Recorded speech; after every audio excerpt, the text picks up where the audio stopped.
Hey everybody, welcome into the Beehive. I'm your host, the Bee at LLC, and this is where we stack precious metals like it's pollen and nectar. Our pollen is silver, nectar is gold, preserving our wealth is honey of old, and like ancient metals, we hold our own.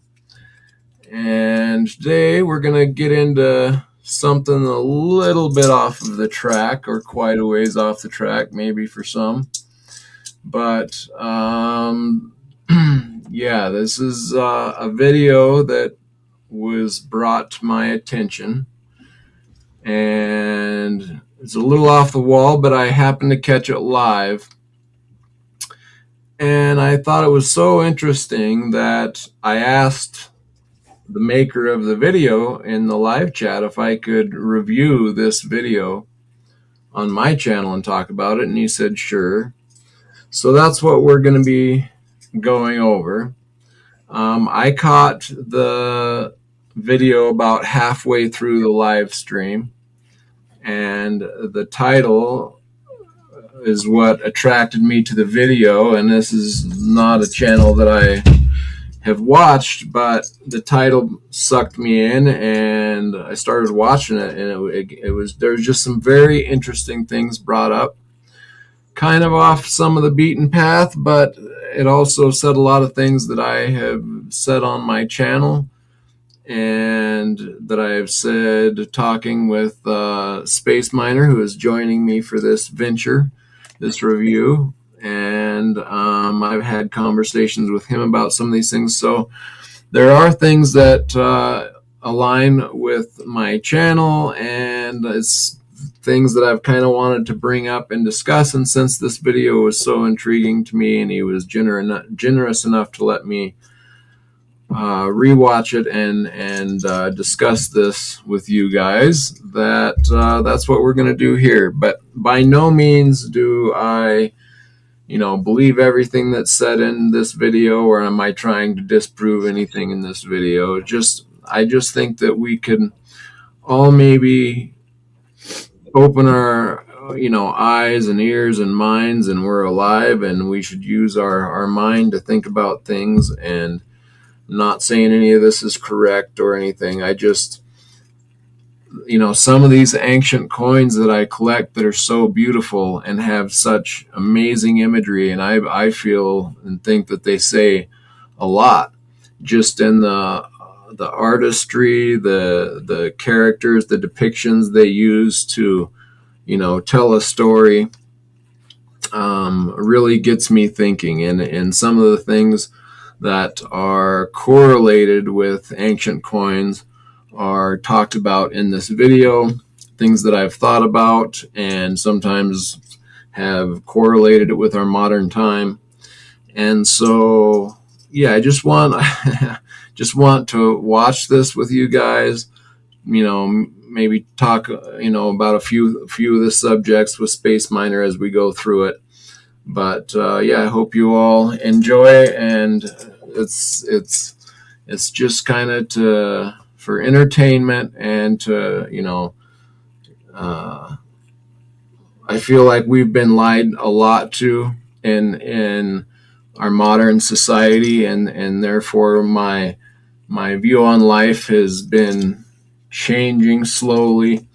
And not that I have it all figured out, by no means, but I think it's interesting to think on some of these things, because we do know some of our history, and that's one of the reasons I like ancient coins, is it's a picture is put into metal, and that same picture lasts all this time. And for those, I was brought up under the Bible, and if any of you have read the origin stories in the Bible, it talks about the sun and the moon and the stars and the heavens being made for times, seasons, days, and years, like a sky clock. And that's some of the things that get touched on here. And with that, I want to talk to Space Miner here a little bit and see how he's doing. Space Miner, thanks for joining me. How are you? Hey, how you doing? Thanks for having me. Appreciate you. Cool. Looks like we got some people in the chat. We got nickel stacking. The Bud Files, welcome in. Frisky Dingo, good to see you. Hope you're well. Think Differently 3000. I'm going to be emailing you tomorrow, Bud. Thanks for being here. And Space Miner Niels, welcome in, everybody. So, without further ado, let me, and I'm going to let me put one thing in the description of this video right quick, and I will be right with the rest of you, and we'll get started on this. Man, what's up, all? Frisky, good to see ya. We got Neil 79, awesome. Who else drifted in? Saw Nickel earlier. That's awesome. I'm trying to get into the chats to see. Yeah. Okay. So I got that, and so this video that we're gonna watch comes from a YouTube channel called Crow777, and his link and information is in the description of this video. And like I said, I happened to catch this live, and I asked him. I only caught the last half of the video live, but it was intriguing enough. I mentioned in the live chat, can I show this on my channel? He said sure. So we're gonna watch this, but that his information is in the description if you want to check that out. It is there. Feel welcome to go subscribe to him if this is something that interests you. So the first thing I'm going to show is what they are going to be talking about in this first half of the video. Now, like I said, I only caught the last half of the stream, so I didn't watch this part of the video, but this also page is linked in the video description, and it shows it's kind of a time clock, and he shows different things that you can come here to this page and mess with these adjustments yourself and watch it in, whichever way, whatever you want to view, you can set up and do it manually here on this page. That is in the description of this video as well. But with that, let me get over here to the video itself, and we'll get started. So sure. Risk. Okay, so here we go. We're gonna kick this off. Hey, 1 second. I want to toss in my own disclaimer real quick. Yep. Hey, what up, OC? Good to see you too. Like B had stated, these are not necessarily our opinions. Okay. We're not vouching for the information. We're not doing any of this. We're just trying to take a respectful, critical look at the information. And we want to kind of pay a little bit of tribute to our ancestors of information, knowledge, and wisdom. These are, we're about to absorb an entirely different way of thinking than a lot of people are ever exposed to. And it's important that when we're discussing alternative ways of thinking, different worldviews, different philosophies, based on different moralities, ethics, and worldviews, that we do our best to be polite, respectful, and try to glean the good information where we can. We're going to chew the fat, spit the bones. So, and I just wanted to be really clear on that. Your options are take this as a fact, fiction, or conspiracy, but you're kind of going to be stuck with something in there. So have fun with it, y'all. I hope you do. So, all right, cool. We are all disclaimered out. We're going to get started here. Disclaimers.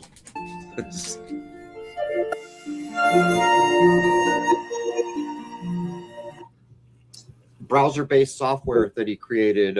Welcome, Ian. Hello. Pleasure to be here. And in a second, I'm going to have you describe what we're going to be going over here. There are visuals for everybody listening. And Rose is with us too. but primarily backstage. She's going to be running some things. And after we're done talking with Ian, we're going to cover some of my footage. But anyhow, Ian, if you'd like to tell people where they can find your stuff or you or anything, now's the time to do it. And you can explain what we're about to look at, please. Sure. The website is zodi-yugaskyclock.com, and you'll see what we're going to be looking at here in just a moment. I'm in the chat. Oops, I put the wrong link. That is not good. Hold on. I have to Give me a second here. I deleted the comment. Clock is right or wrong. I don't even know if the boundaries of the zodiacal signs haven't been messed with. I have read enough things now that I know there were concerted efforts to try to make it so that average walk of life human beings couldn't possibly figure out the sky clock down to the second, the stated reason being that it's too powerful. And the one example I always use was openly admitted by the Rosicrucians, where they claim at a certain point in history, the names for Venus and Mercury were swapped to try to ensure that nobody could figure things out down to the dot. Isn't it interesting that those are supposedly the two luminaries closest to the sun? But with all that, Ian, it's all you. Well, thank you again for having me, and it's a great opportunity to hopefully clear up some of these questions.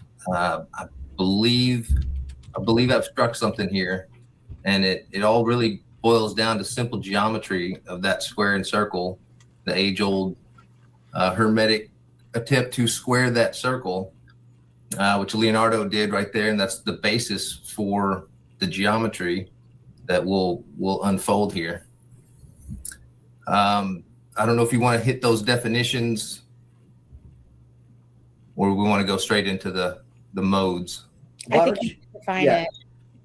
We just give a basic overview so people can get a sense before we go in. And Sure. So people who go to this, when you get on the page where the software is running, in the upper right, there's a little question mark. Click on that. But Ian, just give an overview of what functionality is available. Sure. Yeah, 79. Great having you here. Yeah, we're going over this video here, and we'll be chatting on it from time to time. But welcome in, everybody. Relax, take your time. This first part of the video I had not seen. Is more the last half that I had viewed and want to talk about. But this first, I went back later and watched this first half of the video, and it's quite interesting as well. So we're gonna watch. Sure. There's four things going on. But there's only two moving things: the sky. What time frame and is the this sun. on, real quick? But there's four ways that we're going to be looking at it. In order to understand how this, Okay. What's that? I just wanted to see what time mark these definitions were at, in case we wanted to defer back to them. I have them on another page here, easily All right, cool. grabbable. Good thinking, man. the planets move around the ecliptic, you got to make the sky stop moving. And that's the first mode, is just fixed sky. So we'll get into that, and you'll see the planets moving through the constellations without the sky moving, so you can actually see what's going on. Then we switch over to real-time sky, and you'll actually see where it starts rotating. So the planets are moving one direction, then the sky starts turning the other direction, and it gets complicated real fast. That's why all the layers, you'll you'll see. And then we get to precession. So in order to see the stars precessing through the Aries point, the sun will be fixed at 0 degrees Aries, and we'll watch the constellations actually precess. Well, I should back up a second, because it's a circle with two axes. And again, this comes back to the Vitruvian Man. The center of the circle is over the navel. That's the ecliptic North Pole. And the center of the square is over the genitals. That's the center of the whole tropical system. That one's fixed to the Earth. It doesn't change. Well, the rotation point stays fixed over the North Pole, but it also precesses, and we'll show that too.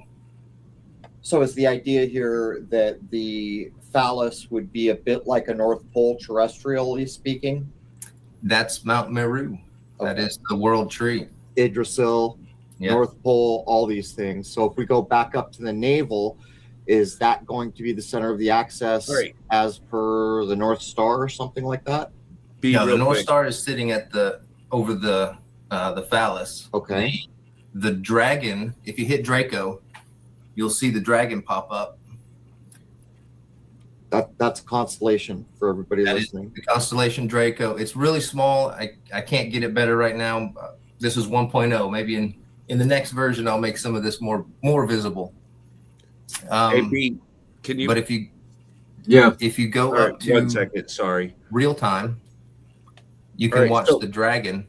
For any of you trying to catch up real quick, these guys start their measurements, okay, and they start their observations off of a planar, from a planar perspective, okay, meaning like 79 says, so the Earth is flat. Their observations start from a planar perspective. So all observations will start with the ground being parallel and perpendicular being straight up, your X and your Y, your traditional X and Y. This what they're referring to here with the genitals being Mount Meru. So for those not kind of caught up to what these guys are referring to, in ancient maps, in the very center, we would call the North Pole, it's been mapped a couple different ways, like 4 different islands in the middle with 4 different rivers and a giant center mountain. Some just say it's one giant black mountain, but this is where the thought was at this time. You know, this is how they're thinking about it and how they're demonstrating it and how they're correlating it to our bodies. And for them, it was kind of like the big was the little and the little was the big. And this is how they understood a lot of these things. So I just want to toss that out there. Okay. Circle. They'll discuss that too, how they're viewing, and they also show, as this goes, they'll show several different models. They'll show the modern depiction of NASA, you know, and they'll show a couple, you know, they show several different models of different thought processes. I don't even think anyone. Oh, they're going to get into this? All right. No, it doesn't really. That's not what this video is about. It doesn't really get into it, but it does show, you know, there's this thought process, there's this thought process, there's this thought. What they're trying to get in, what they're showing is just the natural sky that we observe as we see all those things turn. They're depicting that on this Leonardo da Vinci drawing here and showing how all of this relates to mankind and how ancient people used to view stars, and you know, the time scales that they had in correlation to the sky, and how, you know, month, or what we understand month is because from originally month, because all the cultures used to follow the moon for their months. And so that's where we get month from. It's actually month. It's you know, it's just a you know, the word changed a little over time or whatever. But it's just, you know, when I'm looking at these ancient coins and seeing, like the one I used for the thumbnail of this video has a star in the center of the coin. And that star was representing the Minotaur, which is on the front of the coin. The front of the coin shows the Minotaur, which is a bull for a man running, and he's got a bull head, and that was the Minotaur. And on the back it has a maze. And in the very center of the maze is this star, which represented the Minotaur, which was like a spirit or a demon or a bad angel, or however you want to view that. And in the myth, and that's on a coin that goes back to Knossos, which is an ancient Greek city. And so that myth was kind of pre, I guess you would say, biblical, but it's still interesting from in many of the ancient coins. It will show stars. It will show how, like on this particular ancient coin, it shows the Minotaur on the front, and on the reverse it shows this maze with a star in the center of it, as if it's a spirit. So, you know, there's always been a kind of a correlation with the Greeks that there was a connection between stars and people.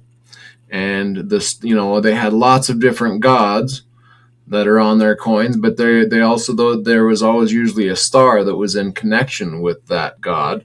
And oftentimes even there would be a human that was born in connection with the stars. And in fact, of course, in our Bible, if you were, you know, grew up with the Bible as I did, one of the famous stories that, you know, we read for Christmas is how, you know, there was some wise men who looked up in the sky and from the stars knew that a king had been born. They packed up their camels and rode off and took gifts of gold and you know, money and these other gifts because of a star, and knowing that, you know, by seeing this star they knew what time it was, and that, like, so there was an understanding there. It was an ancient science. You know, these guys had a theory, they had a hypothesis that they turned into a theory that they tested out and validated by being there, being witness. And they put a lot of money on the table to do it. You know, they tested it and they proved it. So obviously there's some kind of an education here for us to be had, something here for us to take seriously, right? Right. And so it's not about what shape things are, how it's just showing different methods of observation, and just what I'm more focusing on is, you know, we shouldn't be so quick to throw off thousands of years of culture and how they viewed things, if it, you know, as if it wasn't smart, because we know through, you know, their buildings, through their coins, through lots of things. I mean, they were very smart, very artistic. You know, these ancient coins with just a little bit of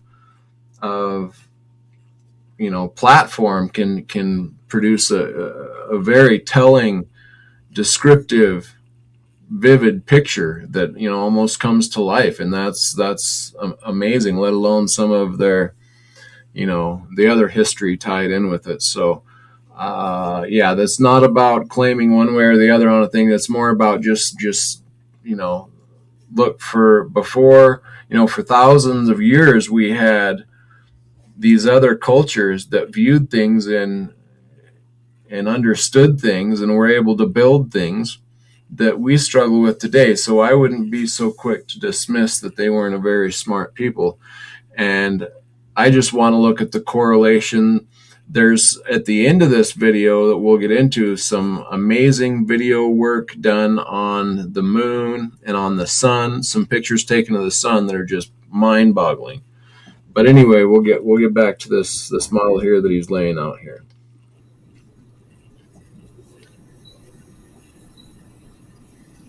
Scroll up. Okay, I'm just unmuting myself so that you can give me instructions. You want me to scroll up to real time? I'm clicking on real time. All right, next. Now hit play, and you'll see the dragon rotating around the North Pole. Go ahead and turn on the ecliptic too. Okay. You can see where the planets are. Okay, for everybody listening, the ecliptic is an imaginary band above our heads, and it is singled out and given its own name because it is roughly the path of the sun, the moon, and the so-called planets or luminaries. Also, it represents where the zodiacal, the 12, or depending who you are, 13 zodiacal signs would pass. Go ahead, Ian. Maybe hand it over to me. Let me present, and I can toggle this a little better. Okay, Yeah, so on your end, open up a tab, and then you're gonna click to request screen sharing. Notice So I'll he just said keep it up on the 13, screen not while we're 12. waiting for you, and then I'll grant you access once you select it. Do Okay. you see where to? Okay, you got it. Here we go. Are you a programmer by trade, Ian?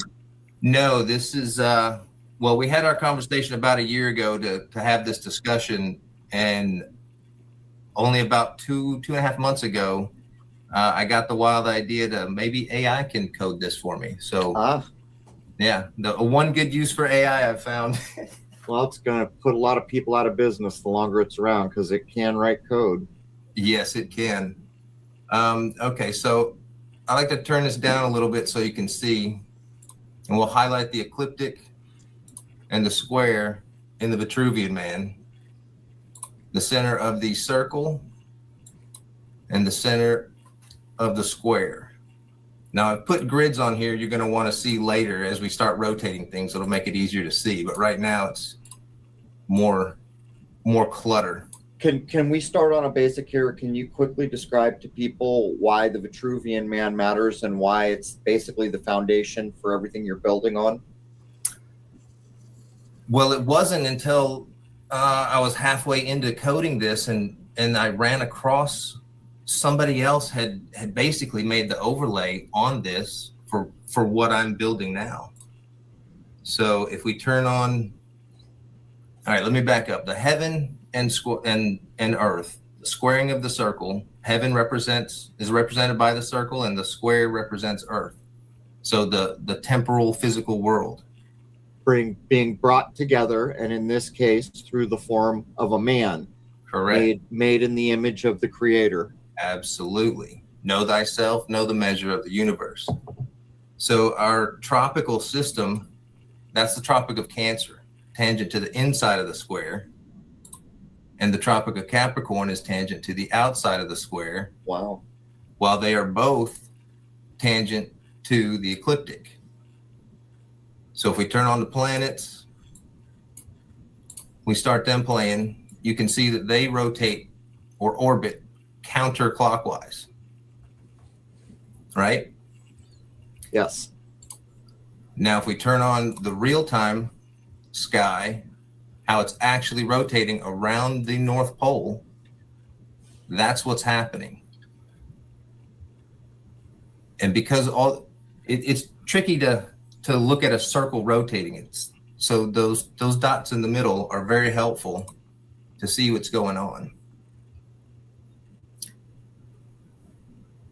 Now, this is just the daily, obviously this whole sky goes around once in 24 hours. So this is all sped up. Everything's on a slider, so you can play with the speeds, excuse me, so you can see what's going on.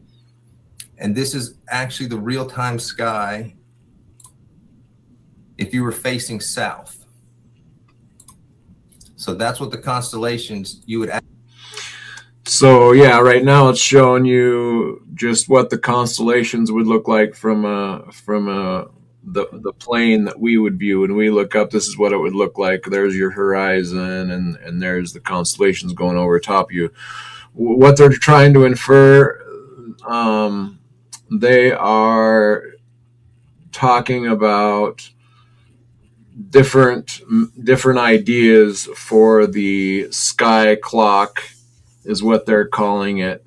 And it's just that for thousands of years, and including in the Bible, it says that the sun and the moon and the stars were made for the times, seasons, days, years. Signs, and seasons. Signs, seasons, and yeah, go ahead. And so that's kind of what they're trying to do is show these different methods and align it with time scales and show that the way these ancients were viewing the stars as a clock, showing them that as we go through time, certain things were playing out, and that they were watching the stars as a clock in order to know what was happening. And they also did not make the same distinguishment between that celestial and that terrestrial being. You know, they didn't draw this line in between it. You know, that they were one and the same, and this is why you see them diagram over a human body to explain a star system. You know, and this correlation in between them, and how, you know, they merge, and they, that we can learn from the micro, we can learn the macro from the micro, and and vice versa. Right. And so, hey, Lev, good to see you. Sorry. Nope. All right, we're You gonna go. guys got any questions real quick about this? Like, you guys feeling lost about what they're? Yeah, and it remains. It'll be once, like, it takes a minute, but you'll see what they're getting at, and it's not. And the reason I'm playing this is not to come out to like a conclusion of, oh, I think this or that. It's more just, these are just thoughts to ponder that I think are amazing. That when we look up at our stars, you know, the North Star, you go outside, it's been in the same place from get go. And you know, you go out and you look at these stars and constellations, and you know, I have never spent that much time looking at them. I've always amazed by them and beautiful. I grew up on a ranch in Montana, and you go outside, there's no lights around forever, and you look up at this, they're so bright, the stars, and so beautiful. But I never understood that the ancients understood them so well. And you know, it's talked a little bit about it in the Bible, but I never made all the correlations until I've been looking at these ancient coins, and how, you know, pre the Bible even being a thing, the ancients were viewing, you know, the celestial bodies with some type of spiritual connection with mankind. And so I just find it all fascinating, and we're going to touch on a few things as we go here. But it's not a, oh, I got you, or you need to flip your view around. We're just pondering things. It's not a big deal. This is good stuff. We see repeats of this all the time. Repeats of information, repeats of technology, repeats of understanding. You know, Yeah, we saw it here. Now we saw it here look like this. Now we see it here look like this, and now we see it again look like that. Yeah, and we talk about, you know, like osmium being the most dense element, and the energies that and the vibrations, and gets into this type of thing as well. So it's just kind of a thought puller, or, you know, making you think, something like that, I guess. What they would look like. So the horizon is just above the S for south.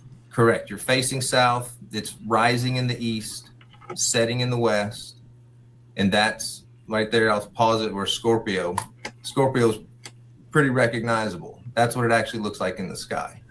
One of the few that matches its name to some degree. Right. So that's this perspective. We turn off the horizon. Do you find any linkage between the constellation Scorpio and the phallus, which ends up being the North Pole terrestrially? Well, there's your dragon right here. This is the serpent. They're all related. And if we turn on Bollinger, let me get him out of the way. Let me turn those off too. If we see Bollinger, this is what I was having such a problem with earlier, is that this map isn't exactly scaled properly. It's not the right circle, etc. But you can see all of the serpents. I should count them. There's the Draco in the middle. There's serpents on the end. Ophiuchus is fighting a serpent. Holding up. Of course, you got the scorpion, the sea monster, Cetus. A whale sometimes. Mm-hmm. These are all essentially, I won't say interchangeable, but they all do represent some form of that serpent. So let's see, where are we at? Oh, we can do the procession. Where are we at? Let me turn on the equator. So we should describe to folks before you go on this so people know what precession is. Okay. You want me to do it? Sure. Do it. All right. So you've seen how the rotation, how the luminaries or planets are going counterclockwise while the sky above it is going clockwise. Precession is a very important idea. For me personally, I don't accept the scientific reason given for precession. That reason is something hit us or something perturbed the rotation of the globe around Earth and it wobbles like a top. That's the scientific explanation. I don't accept it. It is my point of view that precession is simply built into the sky clock. For those who are asking what the sky clock is, it's basically all the luminaries, sun and moon above our head. It is the only way we really have to reckon time in any meaningful way. The reason I made up sky clock is because if I say astronomy, all the astrology people shut the door. If I say astrology, all the astronomy.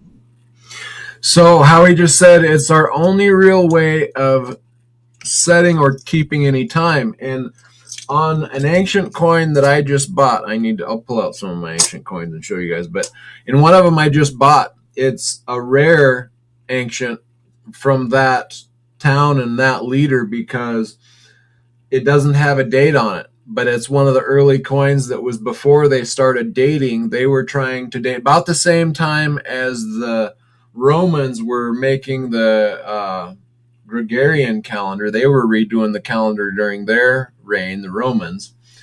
But this guy who has this ancient coin, Nicomedes, he in his area of reign, which is close to Turkey, was trying to set up a calendar and we're actually put dates on his coins. But he didn't get dates on his coins till the following issue after the one that I have. So the one I have is a bit more rare and sought after because it's pre-date. But it's interesting to look back at those coins and know that they were viewing the stars. And both the Romans were trying to set up a new calendar. The Jews, they had their calendar, and it was by the month. And most things were by the month or month, because this is how these cultures got their times and their calendars, and because they were watching the heavens, and that's how they were clocking things. And well, historically, you look back, and a lot of the recordings are recorded just like that. They're recording, during, under this sign, under this planet, under, during this moon, right, this moon, yeah, this king ruled, and they right. go kada kada kada, day, month, year, Yep. but they instead of Monday the 27th, it was a Virgo, it was Saturn under Virgo or something. Right, yeah, yep.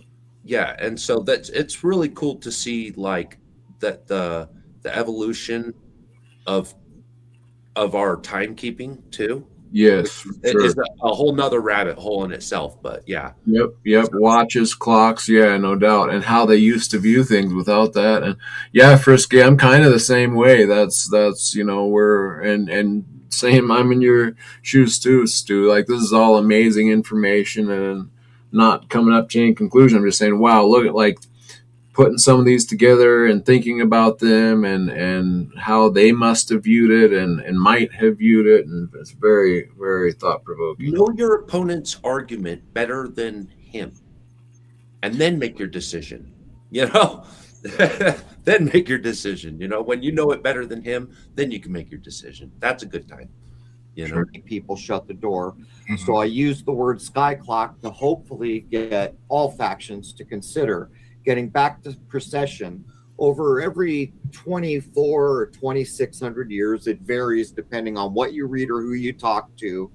a constellation slips backwards 1 degree every, I think it's 72 years or something like that. And this is supposedly what gives us our ages. In other words, the way that it's handed to us is Aries is a 30-degree constellation. With precession, every 72 years, it falls backwards 1 degree. Over a certain period of time, all 30 of those degrees have fallen. So the sun then rises in a different sign on the spring equinox. So in other words, if that happened, we would quit being in the sign of Aries, which is usually the first one, or cited to be the first, represents the head of a man. We would slide back into Pisces, which represents the feet of a man, and is also why I asked if Scorpio is related to the male phallus, because in that reckoning from the old times, Scorpio is the genitals. So there's all that, Ian. Yes, sir. And maybe we should back up to show, because I built the tropical system out with the signs and the seasons. Oh, cool. And even because the whole thing's going around every day, but the sun's only moving 1 degree every day, more or less. Hence the sky clock. You see what I'm getting at here, folks? The sun is very critical to our reckoning of time, and so is the moon, but we've forgotten that.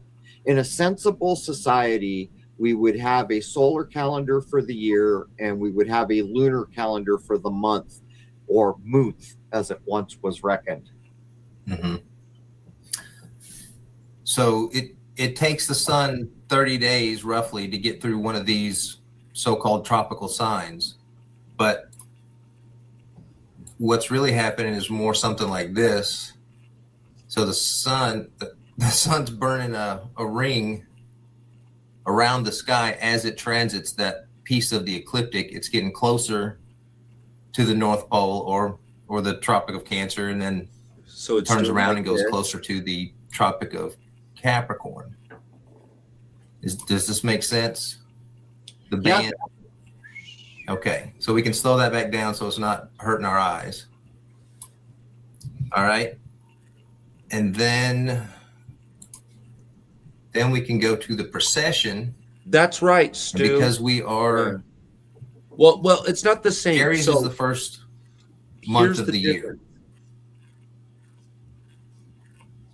Stu, here, sorry, Stu. So round Earth and flat Earth share a wobble. I'd say like yes to your question on the surface, and then no otherwise. So the position that they're stating is that the plane would be a stable reference point. So therefore it would be solely the sky kind of doing like a bobbling effect, but it's kind of going like do do do do do do do do, you know. So what it's georeferencing, you know, if it's not the sky doing it, then it's us. It's like either or, but it's I don't know. Right. So, did that answer your question? Because that is the path. Oops, sorry. No, it was just, did that answer your question was what I was asking. Right. All right, should I go on, Wally? Yeah, anytime. I just wanted to respond. Yep. Passover of the sun passing over the equator. And it also speaks to the false first of the year that apparently the Romans, whoever did it, put us in January. That's psychological operations, just so you know. Aries is the first sign because it happened in spring, the first year of the month when everything renews. We even have evidence left in the saying April Fools. The reason we have that is because when they were trying to change it from the correct first of the year in March, some people refused to do it, and they were still celebrating the New Year's come April 1, and they called those people derisively April Fools, just so people recognize where the first of the year should be. It should be in or about the spring equinox. Go ahead, Ian. Yeah. Yes, that's biblical too. All the major events happen in Aries. The Passover, the crucifixion, all of these things happen in Aries. Right. So And you can often tell in scripture, whenever Jesus says, verily, verily, mhm. the Masons tipped the hat on this. And I learned it through the Devil's Pulpit, a man who decoded the Masonic encoding. When Jesus says, verily, verily, he's in the spring, he's at the spring equinox. Verily being a word which relates to vernal, but what it basically means is it's an affirmative, positive yes. The idea being, as sure as the sun will come up tomorrow at the exact second it should be. In other words, you can count on it. And that's what's represented in the scripture when Jesus says, verily, verily, at the spring equinox. Right. Yeah. Okay, so in precession mode, we snap to the standard astrology Aries at 9 o'clock. This is Pisces. That's where we're actually at right now, processionally speaking. And if we hit the play button, then we get to watch from the navel, right? Suda. From the navel, we get to watch the heaven process through the season, through the Aries point.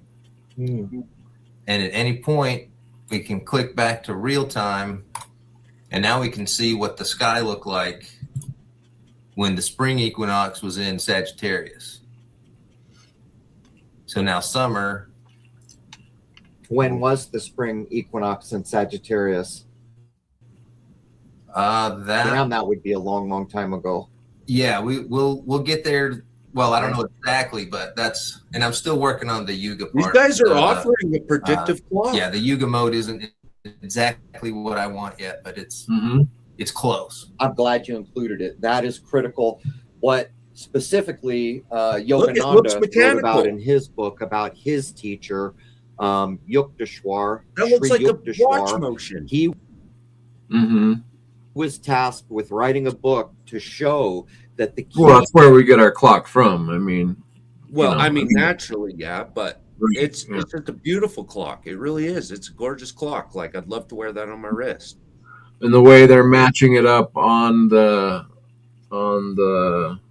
man is pretty cool too, because that's kind of one of the things they're saying is that and biblically speaking, everything is related to this is built around man. So that's interesting too.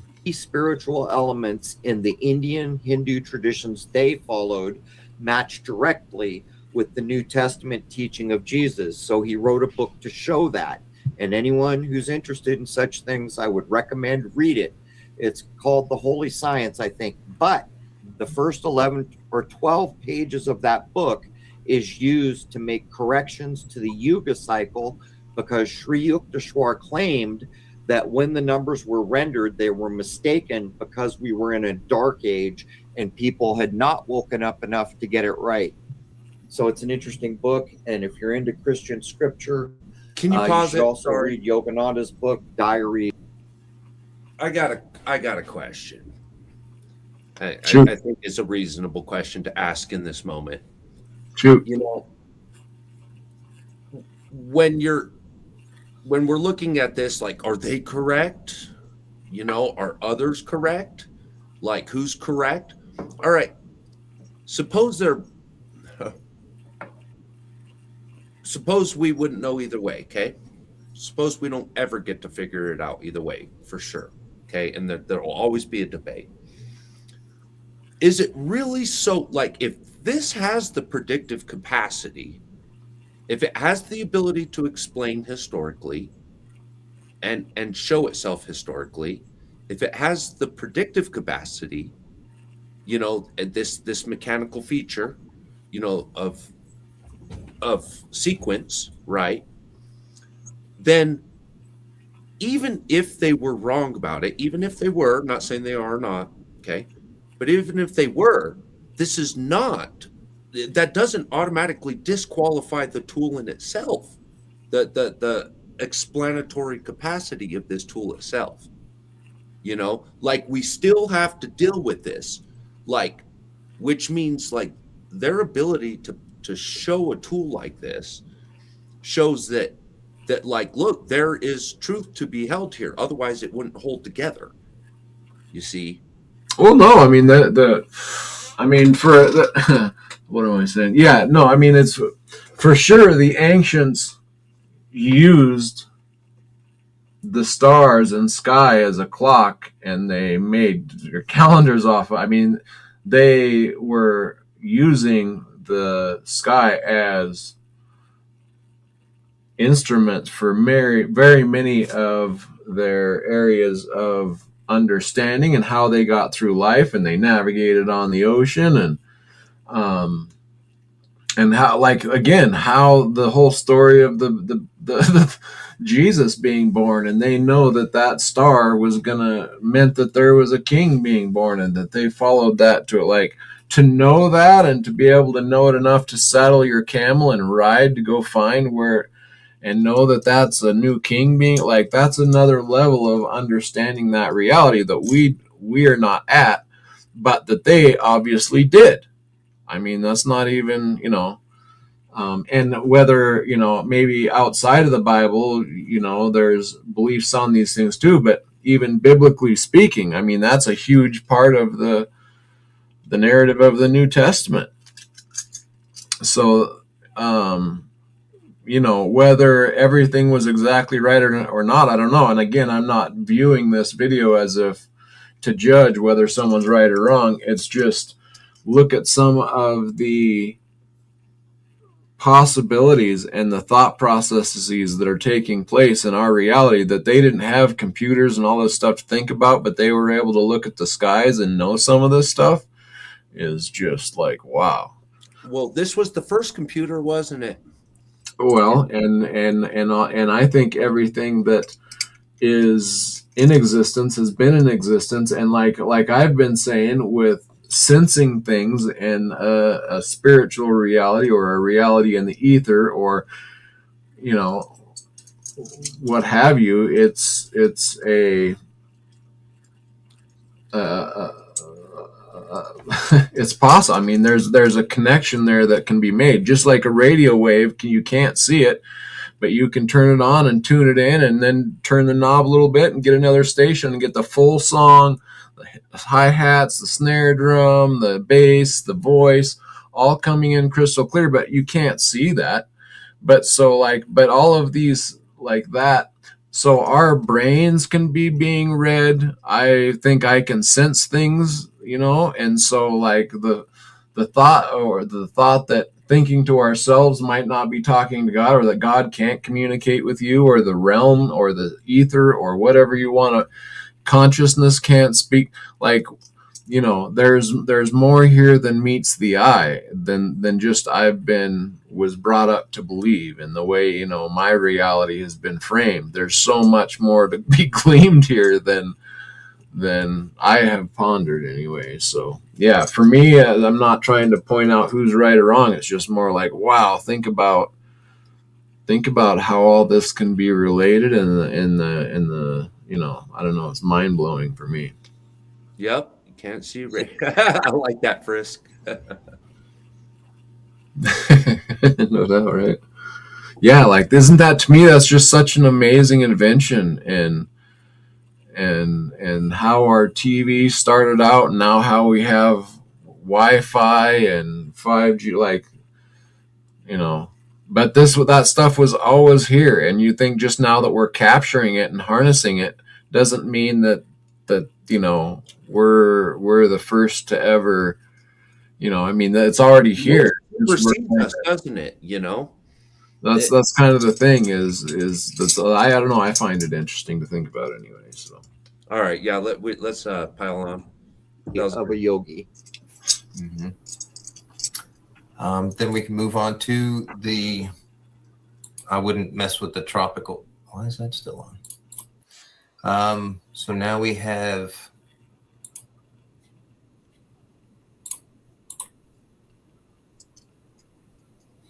Okay, so this is where we're at. Actually, let me do here first. Now I've gotten some drift. Okay, so wow, that's way off. I don't know what happened. Anyway. Okay, so we've just come out of the Iron Age, or we're about here.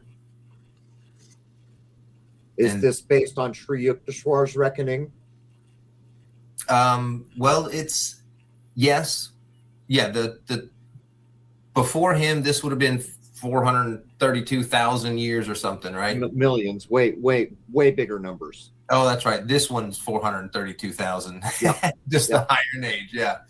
Yeah. So that one, there's another center. There's a galactic center that might have those numbers that have been somebody put onto the processional numbers. That's my guess. Because there is a third center of the sky. And Well, in his rendering, there's a binary sun. yeah, I can't get into that side of it, but there's at least a quote unquote center of the galaxy that might also be a bigger cycle that I'm not taking into account here. This is just the precession of the equinox with our sun. So the ideas that you've incorporated here for everybody listening, it's called the Yuga cycles. It comes from one of the oldest cultures that I'm aware of in India, and the reckoning, word of mouth and otherwise, that's been handed forward. It's where we get the idea of a golden age, a silver age, and it's where we get the current idea that we are coming out of the lowest age, which is iron, which would speak to all the negative things and wars and treating each other poorly and racism and every other kind of ism that gets people to treat each other and animals poorly. Having come out of that, the idea is we're no longer descending on the right side of that image you're looking at. On the right side, you are falling down. On the left side, you are going up. So if the reckonings that are currently being accepted, we have just left the Iron Age and we are entering the ascending Bronze Age. Mm-hmm. Well, isn't so that in other fascinating, words, B? we're on the upward swing now. So worlds like we know now should become extinct as we move forward. In this way of thinking, I should add. Yes. Yes. Yeah, So I'm enjoying that's this. basically it. I can't quite make this mode drag around the whole tropical system because it's technical. I guess doesn't matter. But I think you could get it. Oh, I'm sorry. Go ahead. well, I'm just saying the grid is what the tropical system is built on, and it's being drug around, and the north celestial pole at any given time. Now we're going to be rotating from here, just like the precession. I don't know if this will work now.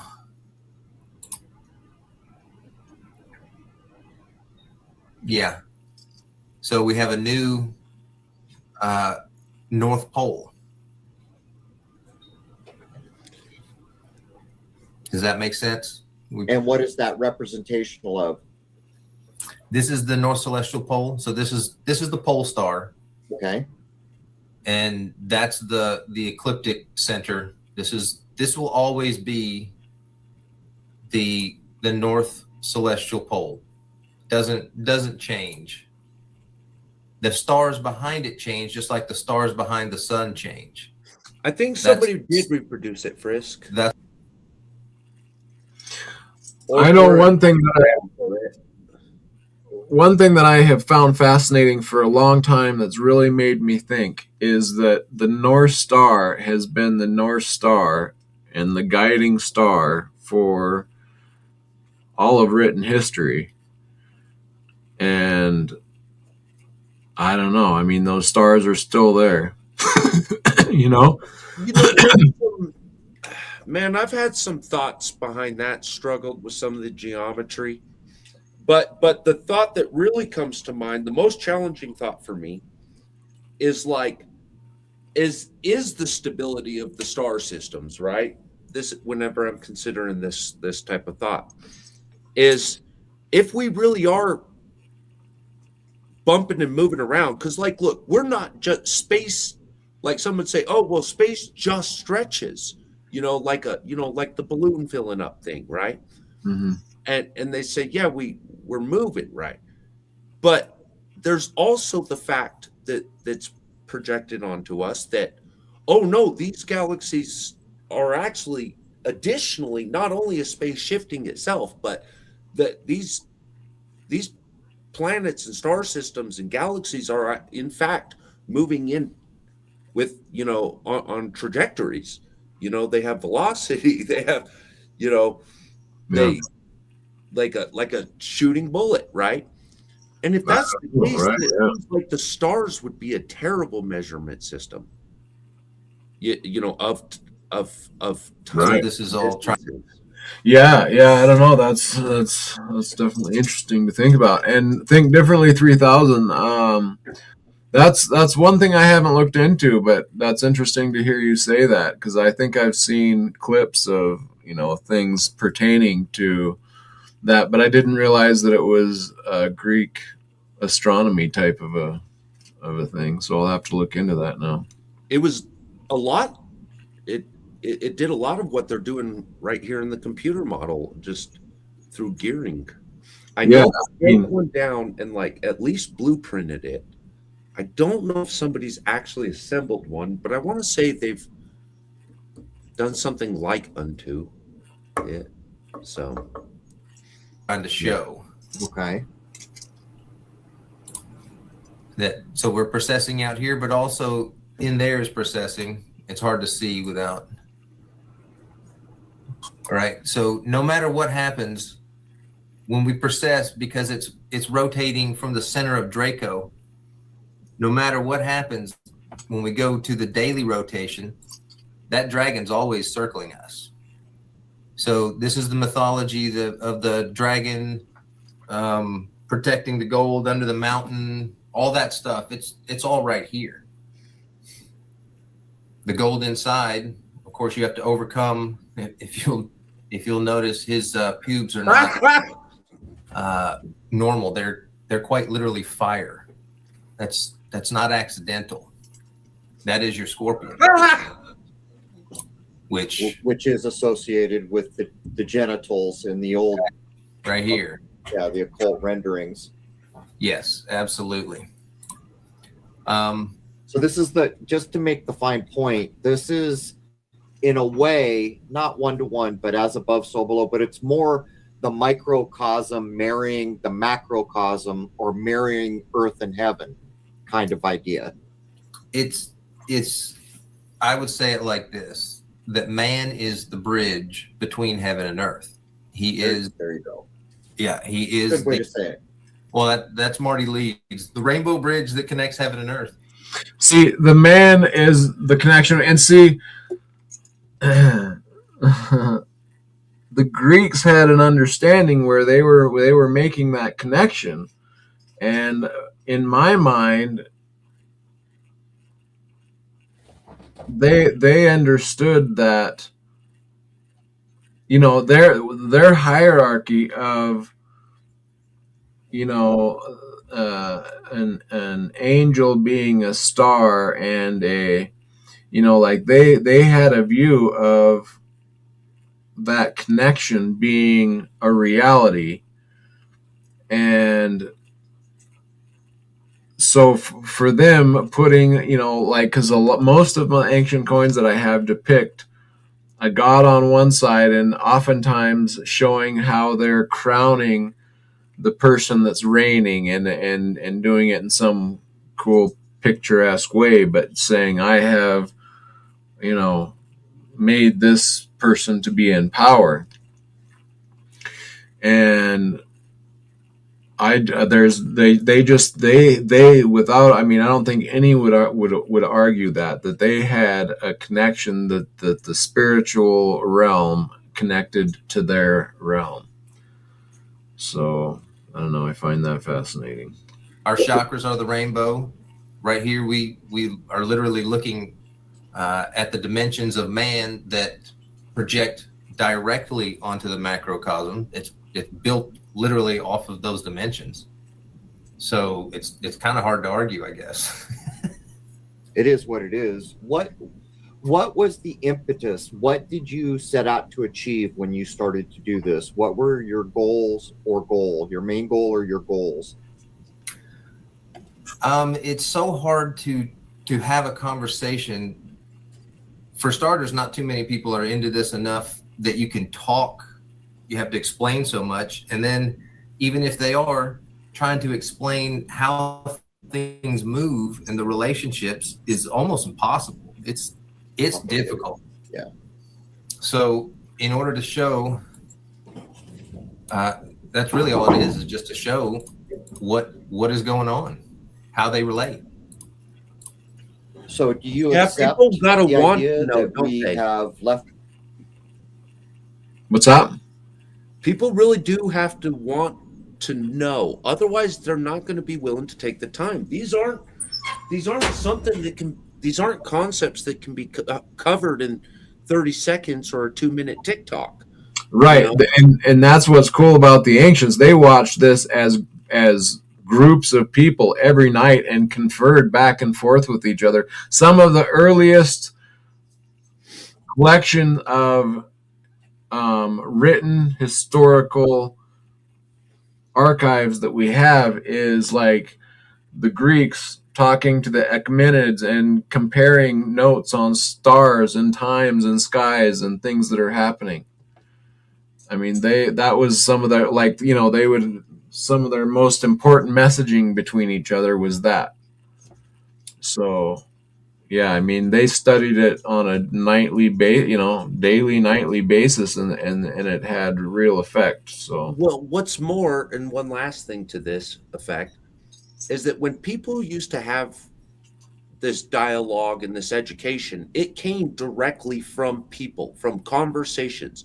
These people would go to city centers, and these conversations could take days, weeks, or more. They could be debated in senates. You know, philosophical ideas were so important that they held senate to discuss legitimacy of logic and you know, say, is this fallacy or not, you know? And we don't really have that in our culture anymore, do we? You know, sit down, shut up, learn something, and when you learn what the guy's position it is, then you can address it, you know, but you got to no, be able to address it. we have plenty of sit down and shut up. I don't know about the learning part, but Hey, come on now. I'm working something here. I'm joking. All right, cool. Let's continue on if you're ready. Behind the descending Iron Age. Well, I guess it would have been the ascending Iron Age at some point. Mhm. But do you accept that we are switching into a new age or era now? As far as the Yuga cycles, yes, I do. So do I. I don't think all of it's 100% public, and I think it's maybe meant to be that way. But we're slowly learning more, and I think it should be common sense that in the age of AI, where things are being said that no one would allow to be said online not too long ago when censorship reached its peak, we also, like the episode we're doing tomorrow on remote viewing, and there's getting to be more and more people who have these abilities. Very hard to hide the truth under a situation like we're coming into here. Yeah, it's all, well, that's probably a good segue. I don't know if you got to look at this, but I built a page 2. Oh, I didn't even see that. Yeah, it's a hidden little gem. I didn't even see that. Yeah, cool. But this is based on the Fourth Turning generational, the book. What are their names? Hal and your audience is definitely familiar. So basically, it's just an interactive. Oh wow! These guys so have put some serious work in. Yeah, it goes linear. It goes up. These are the archetypes on the left or on the right, going through childhood, young adult, middle age. Look at elder. that. As well as era based, Right. So it's micro and macro. It is. I got That is fascinating as the fuck. seculum written out down here. Crisis high. Yeah, he says it's not exactly on scale. All based yeah, it's on. pretty cool. Okay, let me start over with this. The book is vague. Nobody knows what generation, when it starts, when it ends. Well, I'm here to tell you that is set by the Saturn-Jupiter conjunction every 20 years, give or take. That would make sense. Big things happen every time that happens. Every time. So we got 9/11, we got COVID. Yeah, these are Well, we got bigger stuff than that. Yeah, you go back, it's always something. You go back. This is my notes that I'm using as a placeholder until I can get real stuff in there. But you got the Glorious Revolution back here, in what was that, 1700? So that's the French Revolution right in there somewhere. Mm-hmm. Well, that's the next one, the American Revolution. I think the French is more tied to that one, right? In late 1700s, 80 years. Where does the Civil War hit? Because that's a massive one in terms of, you know, reshuffling the chessboard. Yeah, Right here. 1861. Cool. Another crisis. We turned those off. You put a lot of thought into this. It took me a minute. Up here we have the conjunction by element. So we were in fire. The country was born as we're transitioning into earth. We've been in earth for 200 years, and now we're transitioning into air. So I'm very optimistic. It's Is that based on tropical, sidereal? that is tropical, yes. Okay, so people using sidereal would do an offset by, I think, what, one sign? One sign backwards, I guess. If you were looking at Libra, you would be looking at Virgo. Yeah, that's right down here. You can see that. Yep. And you turn that off. You turn on other planets. You know, this I'm is still how working they're out probably the doing details, and some of this It's code like is a little bit more challenging than I was expecting. But What's up? You know, you like to defer to, you know, the wise men marching out, you know, on the star, you know, like, granted, that was one specific star, but it really does reflect on how they did things back then. And, you know, this is very representative of how it can be accomplished.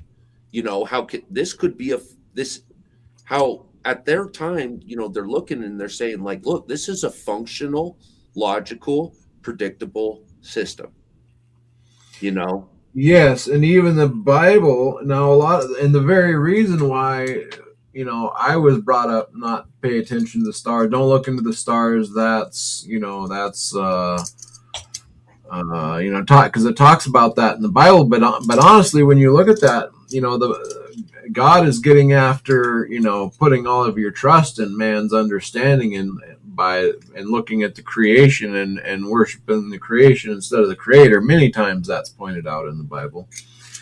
But what's interesting is that it actually addresses it as them looking into it as they were looking into it. Like, you know, they were looking at it as a clock, and that's how he addresses it, as like, you know, you're looking at that, you know, not saying that they're looking at it wrongly, but that they understand it fully, you know, which obviously is where we might be lacking. But Yeah. he's even pointing out that they're looking at it, you know, in the way that we think that they were looking at it, you know. To answer towards Frisk here, you know, is it supposed to predict the future or the past? Is it an astrological clock? And the answer is like, yes. Like it was really kind of like how I'm viewing this is it was really kind of all of it, you know, and this was like the key to this, that none of this, no experience that we do experience was an isolated experience from another, meaning none of these things carry on as individual occurrences. Rather, they are interdependent one upon another. And so as they're wheeling through this time or this clock or this astrological occurrence, okay, they're reflecting on these anecdotal incidences of events where they have then witnessed these significant occurrences at the same occurrence of passage of star chart, right? And Right, and that's knowledge is built one upon the other, you know, and it is quite circular and interdependent.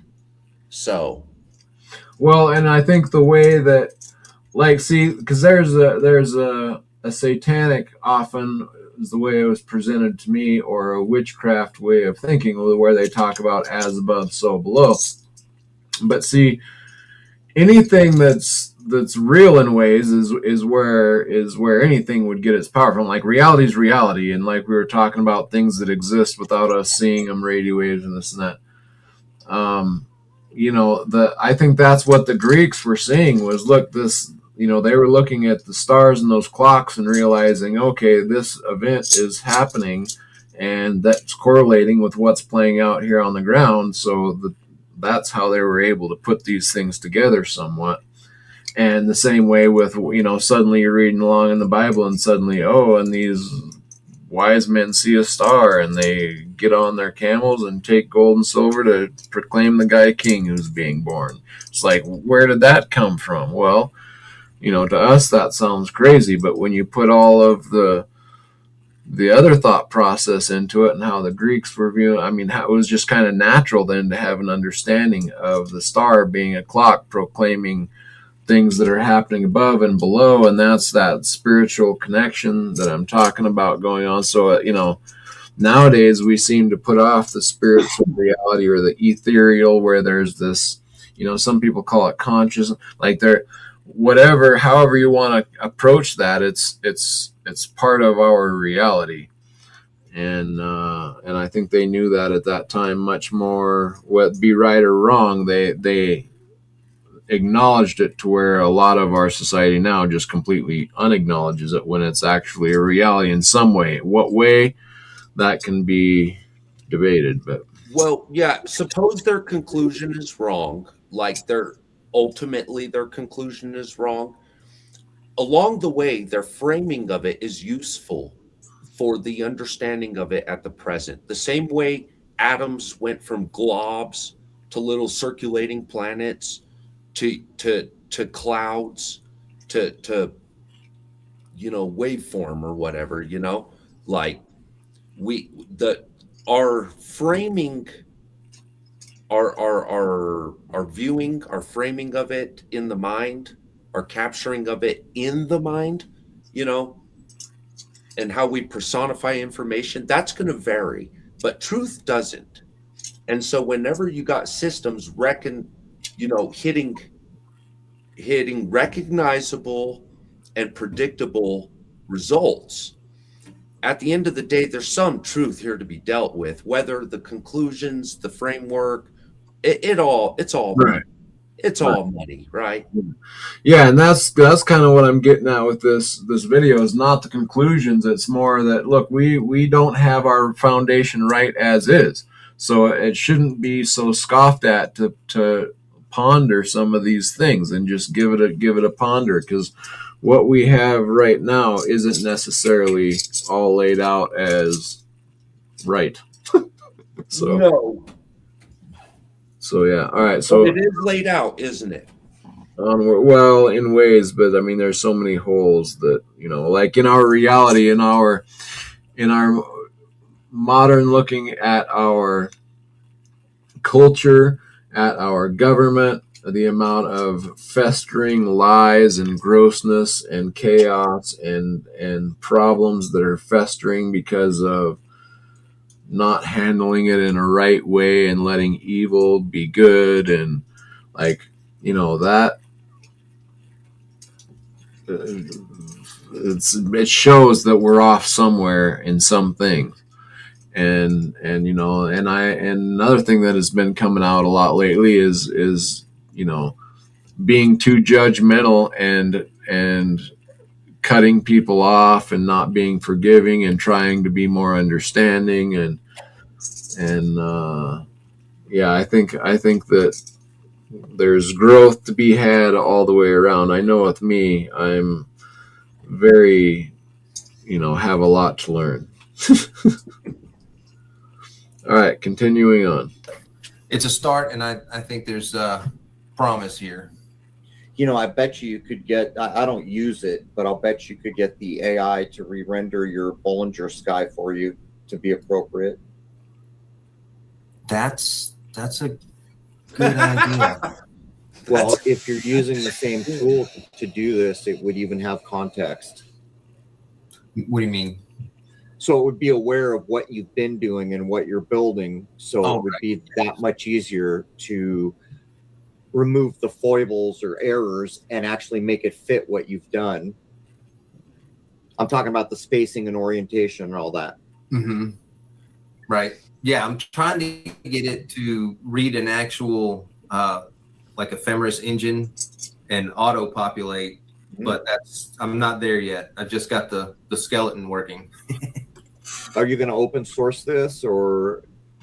I don't know what the future of this is. I would like to get this out. I mean, I think anybody that's read that book would appreciate this visual. Which book specifically? The Fourth Turning. Okay. A lot of people have read that book. Yeah, The Fourth Turning in American Prophecy, William Strauss and Neil Howe, What the Cycles of History Tell Us About America's Next Rendezvous with Destiny. That was 97, I think. And I read that right at the beginning of COVID, that summer of 2020, and my jaw was on the floor. And then shortly thereafter, it occurred to me that this is actually a sky clock issue. And so here we are. So based on all the thinking you had to do and observation and actually tooling this to get it to where you are now, what are your views on, say, now to 2030? Do you feel like the dark shadows are standing on a banana peel, or do you think they're lighting rocket sauce? I think good will prevail, no question. My concern is how many of us are going to be on the other side, because there's a lot of evil got put in people. 2020, a couple years there. That's a fact. We lost a lot of people, and we were losing a lot of people. This is one of the, well, hands down, the most sick and unhealthy era that I've ever witnessed. Mm-hmm. But I'm with you. I don't think they stand a chance. And I almost say something damn similar to what you did. They're going to fail, and it's going to be spectacular. But how many people will remain to see that point?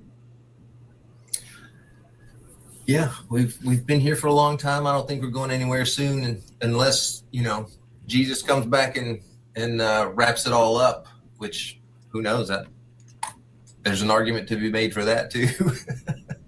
A lot of people do, and I'm with you in my own way. I don't follow any club, religion, or gathering, but this place we exist is not somebody's plaything, and I think that will get reckoned. Absolutely. I think that's about it for the presentation, the tutorial, however you want to say it. There's the website is there. Feel free. I'll be making improvements, trying to get some things fixed and look a little better, but it's there. Feel free. Well, keep us abreast and let us know what you're doing. What are your plans to further what you've got going here? Do you have an immediate list in hand of things you're going to implement? The big one is it's just little tweaks. Like some of these aren't quite lined up the way I wanted, and then getting this actually pinned down and accurate, because it's not actually real at this point. It's kind of manual. And then I don't know, maybe some I don't know. To be perfectly honest, I have no idea. It's a new year. We'll see where it goes.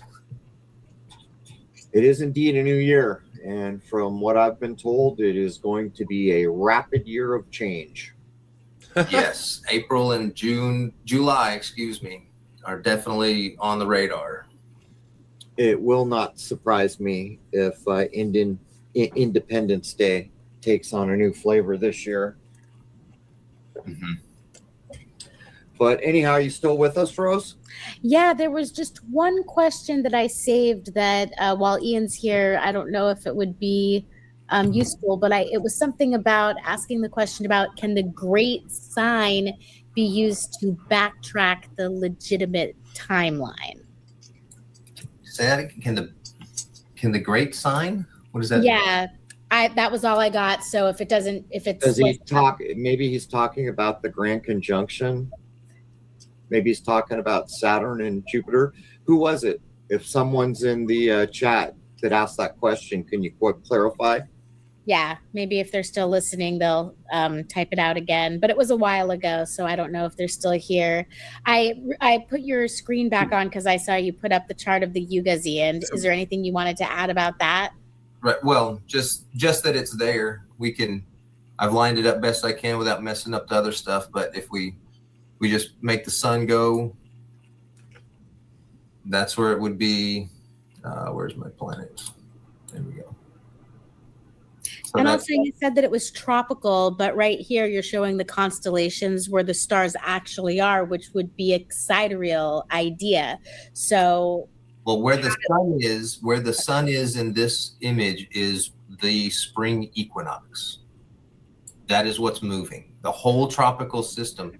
That's the reason for the different perspectives. We fix the sun and watch the sky process through it, or we fix the sky and watch the sun process through it. But the sun, in both precession and yuga mode, that is the first day of spring. That is the crossing of the equator right there. That moves around the entire ecliptic.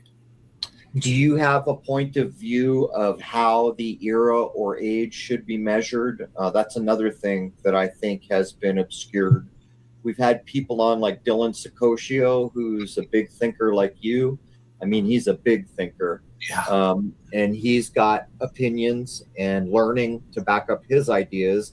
The typical one you hear is that at the spring equinox, when the sun rises, it's the constellation behind it.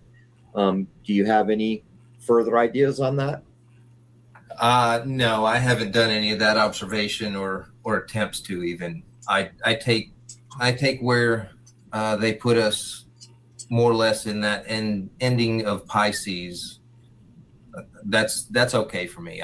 We're talking 1 degree every 72 years. So my lifetime wouldn't be even arguable to make the adjustment on the ecliptic, right? Well, so although I would point out, you're not going anywhere. You're just changing costumes. Fair enough. Were you wanting to say something, Space Miner? Yeah. They're pointing to that 72-year difference. And, coincidentally, that's about, what's offered roughly as a generation in the Bible frequently is, about 70 years, maybe a little bit more, Right. Yeah. And so I just thought that was kind of an interesting arrangement, that just happened to pop up right there. Matching cycle. Sure. Yeah, and I was wanting to reflect also on this timing event. One thing I want to be aware of, I think we should be aware of, is that we always have this notion that things have always been moving at exactly the same speed. They can still maintain their cycles and increase and decrease in speed, and we would have no way of knowing because we have no unit of measurement against it, other than, like wavelengths of cesium atoms as an example. But if the wavelength of a cesium atom ever fluctuated in any regard, then how would you ever know? The more reductionary you get, of course, the more your rubber band ruler effect takes place. But the point is that a lot of these fluctuations can be accounted for, should be accounted for, especially if you're like an ultra firm Bible believer, right? Because an ultra firm Bible believer knows of at least one correction that needs to be made, like right away, And that's when the sun was held up for the war, what's held in place for the war. In this model, that would demand, in no matter what model it is, it demands a correction on the universe, Yeah, yeah, putting right. and these are times that we don't factor. Sure. Yeah, well, yeah, no, in no way does it bring you down to the day or the hour like that. That stuff still stands true. It's just Mm-hmm. these are realities that are realities, and like we're saying, it even matches up biblically speaking. So it doesn't mean again, it's not the conclusion I'm after. It's the that these things are realities that are in play, and looking at them is not a ridiculous thought process. No, it's not. And to respond to think differently, pardon me, my apologies, is he's talking about, do they use these do they match them to the events? Do they create, or does the prophecy create them? And it's like, in a lot of ways, it kind of doesn't matter, and it kind of is the same thing, because I mean, at the end of the day, it happens, right? And that's just kind of, I think, what's kind of also being pointed at here, what this guy's kind of pointing at here too. And Frisky, about temperature and vibrations, yeah, that's more where what we're about to come up here shortly, halfway through, they're getting of the sun and the moon and waves and energy, and that's where this gets really fascinating. I just thought this part was worth watching too, because it's all intertwined and interesting. I don't think it really matters that much to get twisted around it. I look at it as a bigger, I'm scaling back and looking at the bigger picture, how this all works, and I'm not too concerned about exactly like the degree we're at. It doesn't get my panties in a bunch. For me, the more over the decades, since I've had a big interest in the sky clock and the occulted information and the constellations and the mythology and the stars and all those things that fascinated me when I was young, I have found so many things that lead me to question. And then by the time I got older and I started getting access to like old Rosicrucian writings and other secret society, and even things like some of the old alchemists, they openly admit the number of things that have intentionally been implemented to prevent people from being able to know the sky clock down to a T, down to a second, basically. I see, at least. And the last one I bumped into, I mentioned earlier, is where they swear black and white that at a certain point in time, Venus and Mercury, the names, not the planets, the names were reversed. And they don't give a better explanation than that. So you begin thinking, does that mean if you try to logic it through, they make it very clear that it's the names, not the bodies. And so it's vague even there. They swore it happened, but it's not very well defined. And that's just one example out of many. And so I think we have a lot of learning to do, but I'm with you. We are entering an age where the young people coming up are starting to have astonishing abilities. We just interviewed our friend Derek Condit. He can remote view, and we're meeting lots of people with similar or abilities like that. And under these conditions, Young lives aren't going to fly the way they have in the past decades. I totally agree. There's just one more view that I'd like to see, if you don't mind setting it up, which is the three things that I think the average Joe is most familiar with are the two different constellations you have available: the Bullinger, which is the zodiac with the animals, the constellation, the ecliptic, and the planets. And if you can just show how these things are overlaying, I think that helps to visualize what the sky clock is from a more familiar perspective, because I don't think people realize that what we call planets and the sun and the moon are all following this same line in the sky. In fact, there's a lot of people who have never used a telescope or been around one. They don't realize that you can actually see something that we call the Milky Way. Right. Yeah, I can even see it here in Florida on a nice night, which was surprising. I wasn't expecting that, but let's see, the Milky Way comes from Sagittarius right here.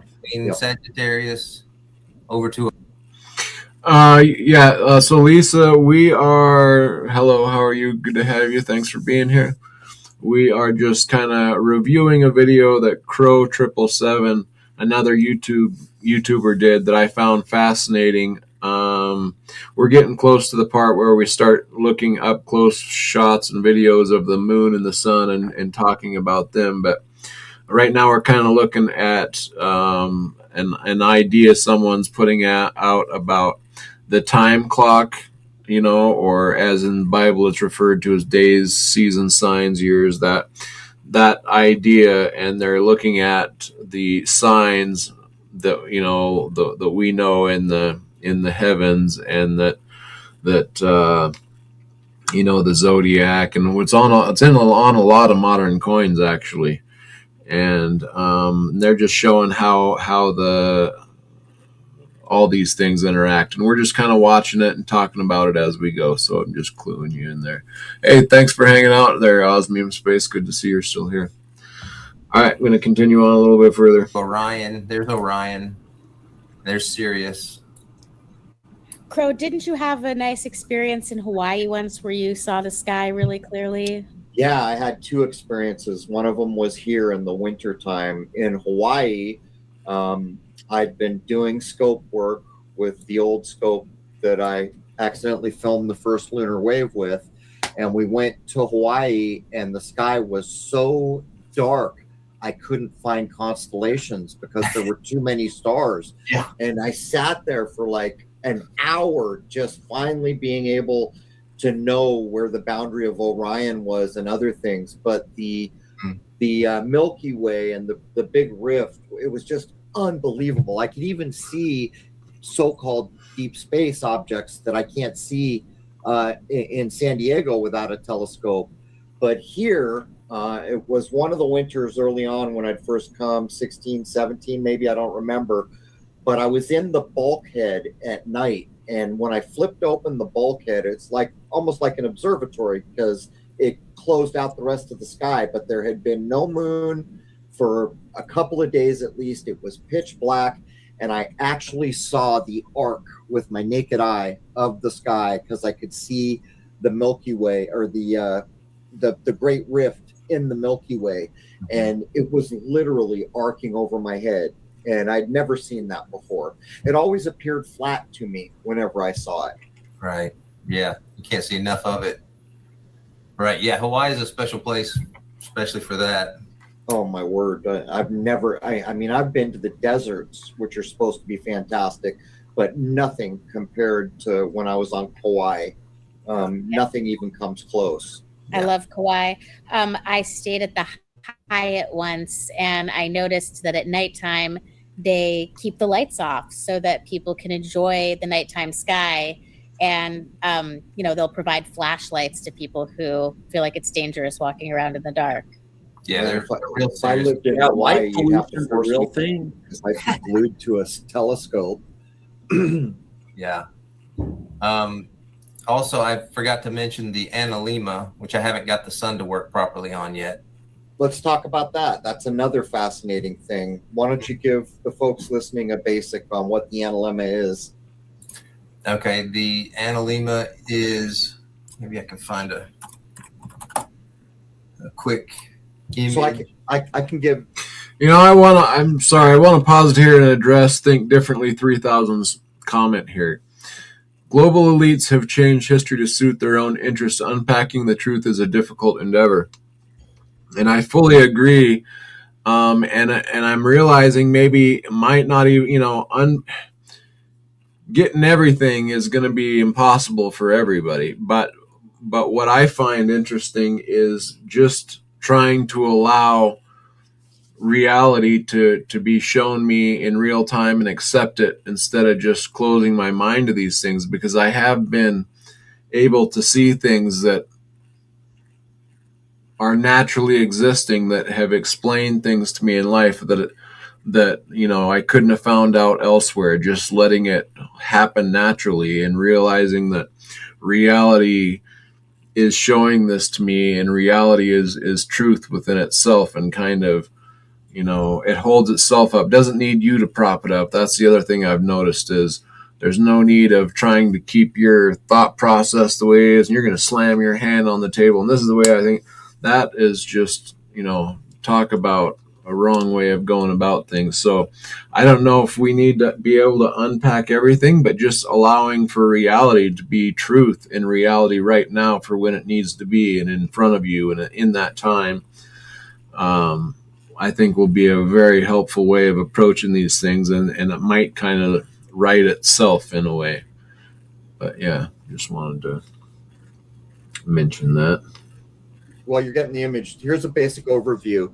If you took a camera and pointed it west where the sun's going to set, and every day at noon, exactly on the dot, you took a picture, one still picture of the sun, over the course of a year, it would make the shape that you're seeing at 6 o'clock on your screen now, that figure 8 with the fat bottom and the small top.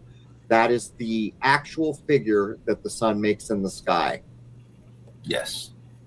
So I've tried to make this where I can show the sun as it tracks the intersection as the ecliptic swings around, but that coding is a little bit hard for AI, I guess. It jumps. Really? Yeah, I have not been able to crack that nut. But it's close. How are you doing it? Just by descriptive input? Yes, I tell it what I want and it spits out the code. I tell it that's good or bad. I'll give you what might help. If I was you, I would tell it to plot the trajectory around the figure 8 based on where the sun is every day at noon for a year. And actually every 5th or 6th day would probably be more, maybe even every 10th day. Right. No, I hear you.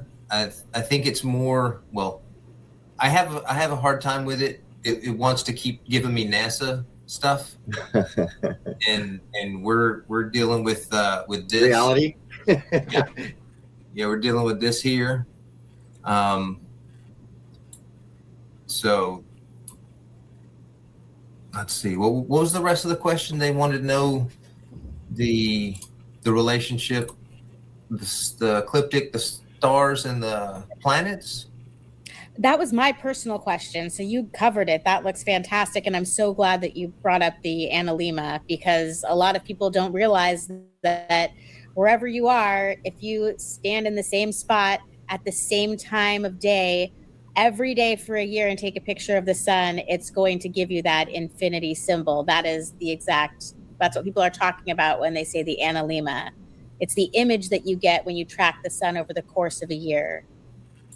Oh, and I wanted to show you something else, Crow. This is, so if we go to precession, right now we're in Pisces, right? And the Southern Cross is sitting up here. So if we process it to right about, what was it, Sagittarius. So when the spring equinox is in Sagittarius, and the daily rotation, now the Southern Cross, you'll see, is at the farthest south. The Southern Cross is farthest south when the spring equinox is in Sagittarius. Yes. So you can see it's farthest away from the North Pole as it will ever be. And then if we process it again and put it on the other side, So it's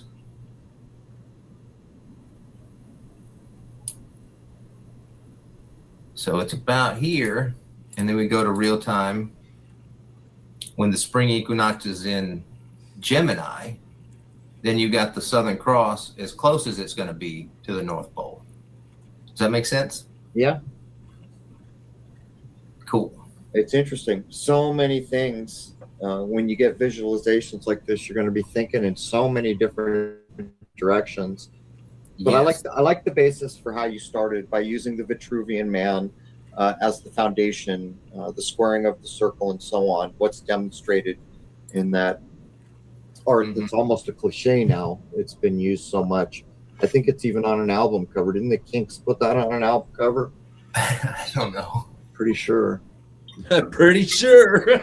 Well, if anyone out there is listening to this in the replay or pondering this in the chat, and you have any questions about the sky clock for either Ian or Crow, just put it out there in the comment section, and we'll do our best to address it the next time that we do a live stream. Because after this, we're going to be sticking around to look at footage and cover a lot of the questions that came in from the previous stream.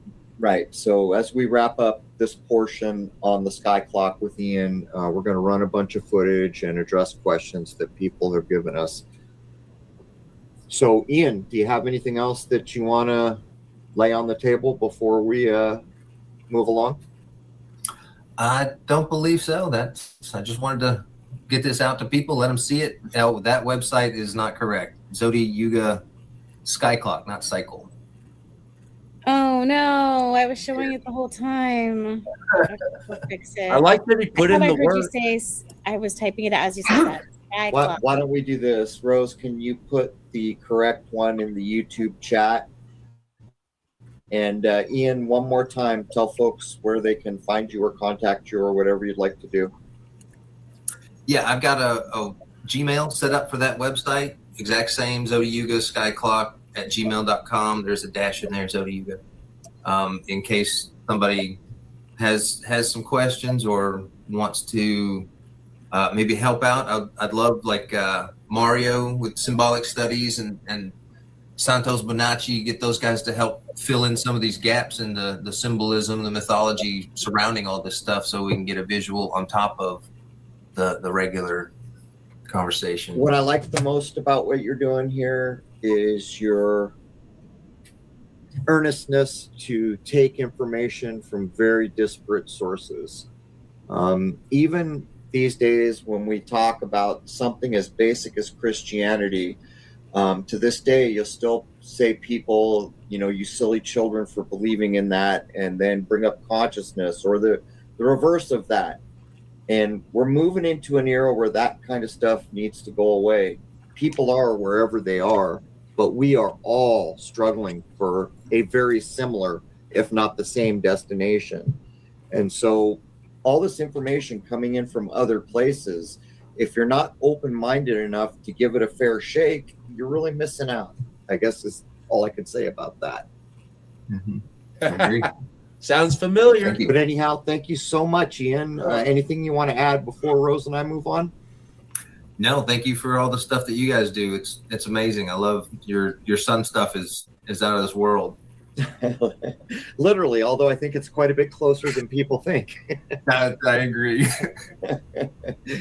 Maybe even inside the firmament. But anyhow, keep us up to date, Ian, and thank you so much. Have a fantastic night. Thank you so much, Ian. All right. Have a great night. Bye-bye. You too. All right, folks, we're going to move into my footage now, and we'll address questions and stuff. But that was fantastic. Yeah. I really appreciate that, the amount of effort and thought, and that he wasn't bigoted in his head. He was happy to go look at the Yuga information, Bollinger, sidereal, tropical. That's the way it's done in my book. Cast a wide net. That's my thing. Did you walk off? I double Pete? checked and everything I had put in the chat. What's up? I just wanted to take a second, kind of like absorb for a moment, just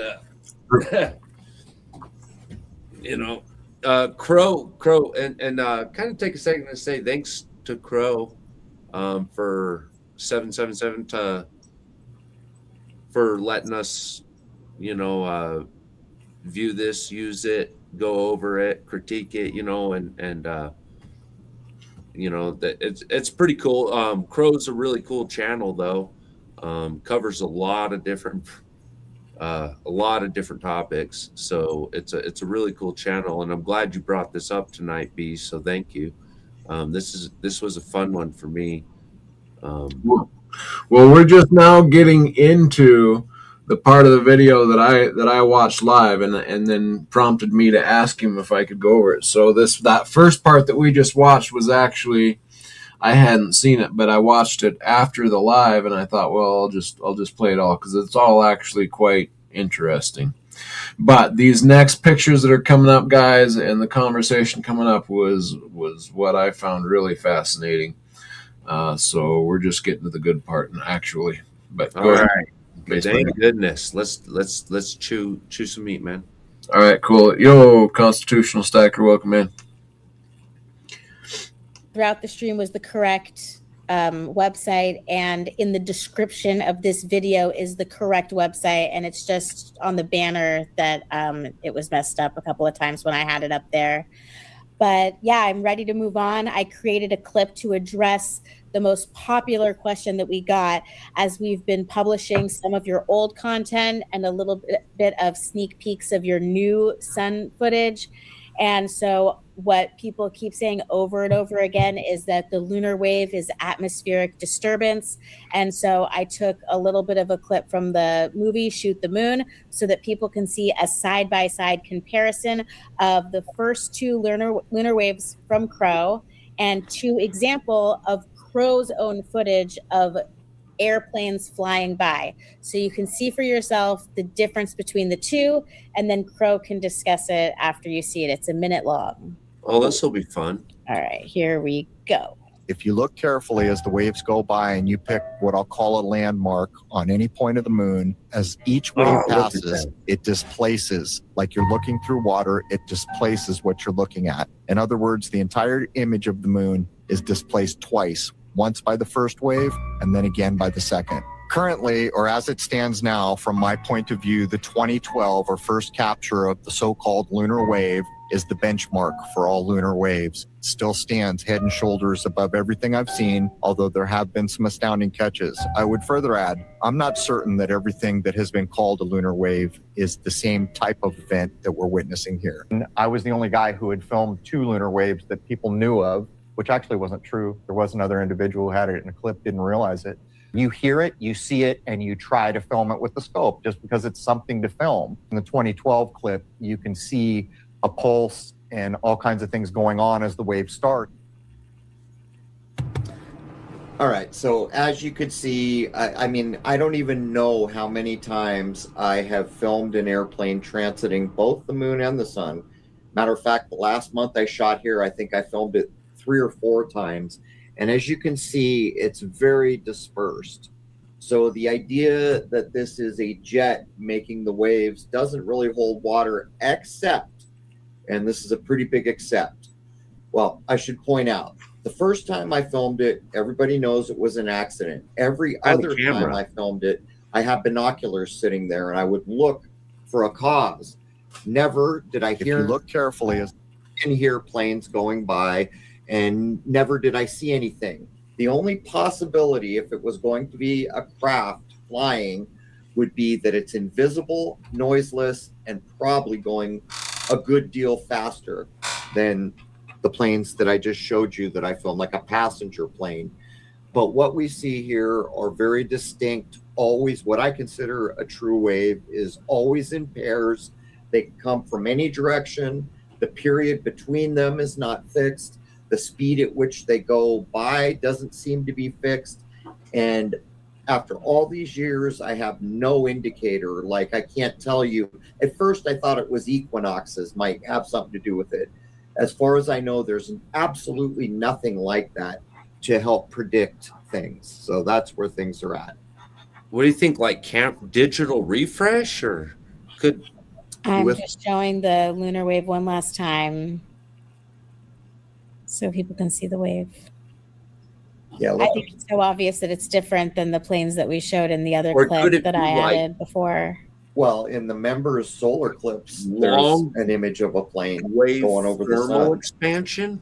Like long Yeah, so haul? on the day that you captured the solar wave, you had terrible chemtrails.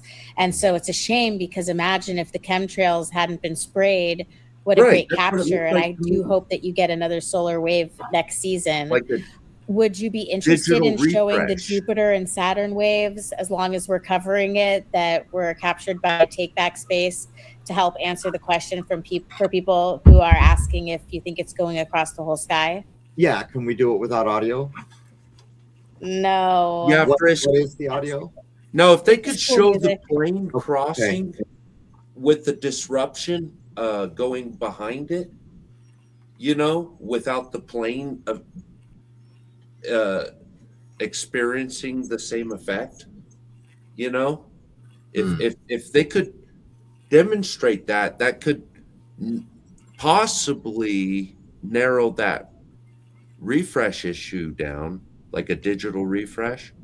Yeah, I don't. Yeah, I was also saying there could be a consideration of you could take a consideration towards maybe like a long range, like a mass thermal event, kind of like whenever you look into the shadows and you see your vapor, you know, and it creates this, it's a thick, it's a difference in thickness between two mediums, and so there's that light distortion for just a second, so yeah, if the yeah. camera was sensitive to that, perhaps like if he's using like a maybe some kind of an IR filter of any sort. I don't think he is. This looks like a true light. Um, I'd love to know what camera this is. Like, is it the Nikon? Is this like a what is he using here? Is this a telescope with like a computer connection? Yeah, they talk about all that ahead of here. And Okay. it's from CD, Yeah. and he's cool with it. Yes, I believe he is, but I'll put his YouTube channel up on the screen while we're playing it too. He's the gentleman who shot this was one of the first guests, and he's very skilled with a telescope. He's been doing it for years. He used to do live streams, but what we'll do here is we will demonstrate that the so-called lunar wave is not fixed to the moon as I once thought it was. Apparently, it can be seen anywhere it's backlit enough across the ecliptic, at least, or the path of the sun, moon, and luminaries. It's going to be, I think it's been filmed once in front of Jupiter, or once in front of Saturn, and twice in front of Jupiter, and Rose is going to run that. Yeah, and he still does live streams. He's caught more lunar waves since he's caught the Jupiter wave. And if you go to, I don't know why there's a timer on this. I put his channel in the chat. And if you're Frisk. looking for it on his channel, to give him a comment and subscribe to his channel, all you have to do is search for the word Jupiter and wave on his channel, and you'll come up and you'll see these two clips. And he was, in fact, the first guest of Crow 777 Radio episode 1. And he's very skilled with a telescope. Yeah. Here we go. This is Jupiter, and then we'll do Saturn.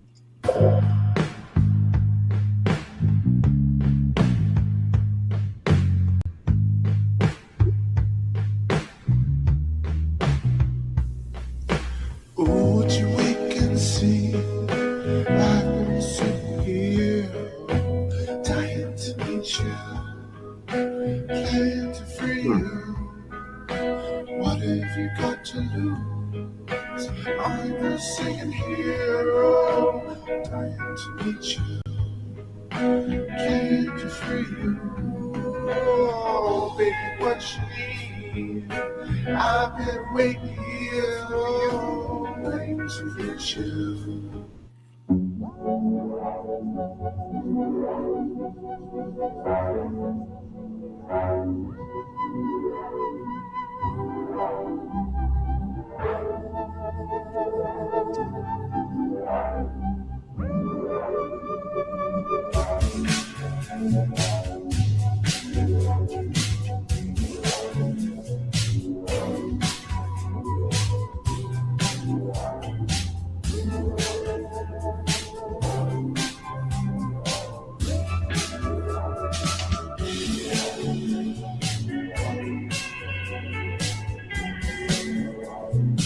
The pictures are really cool.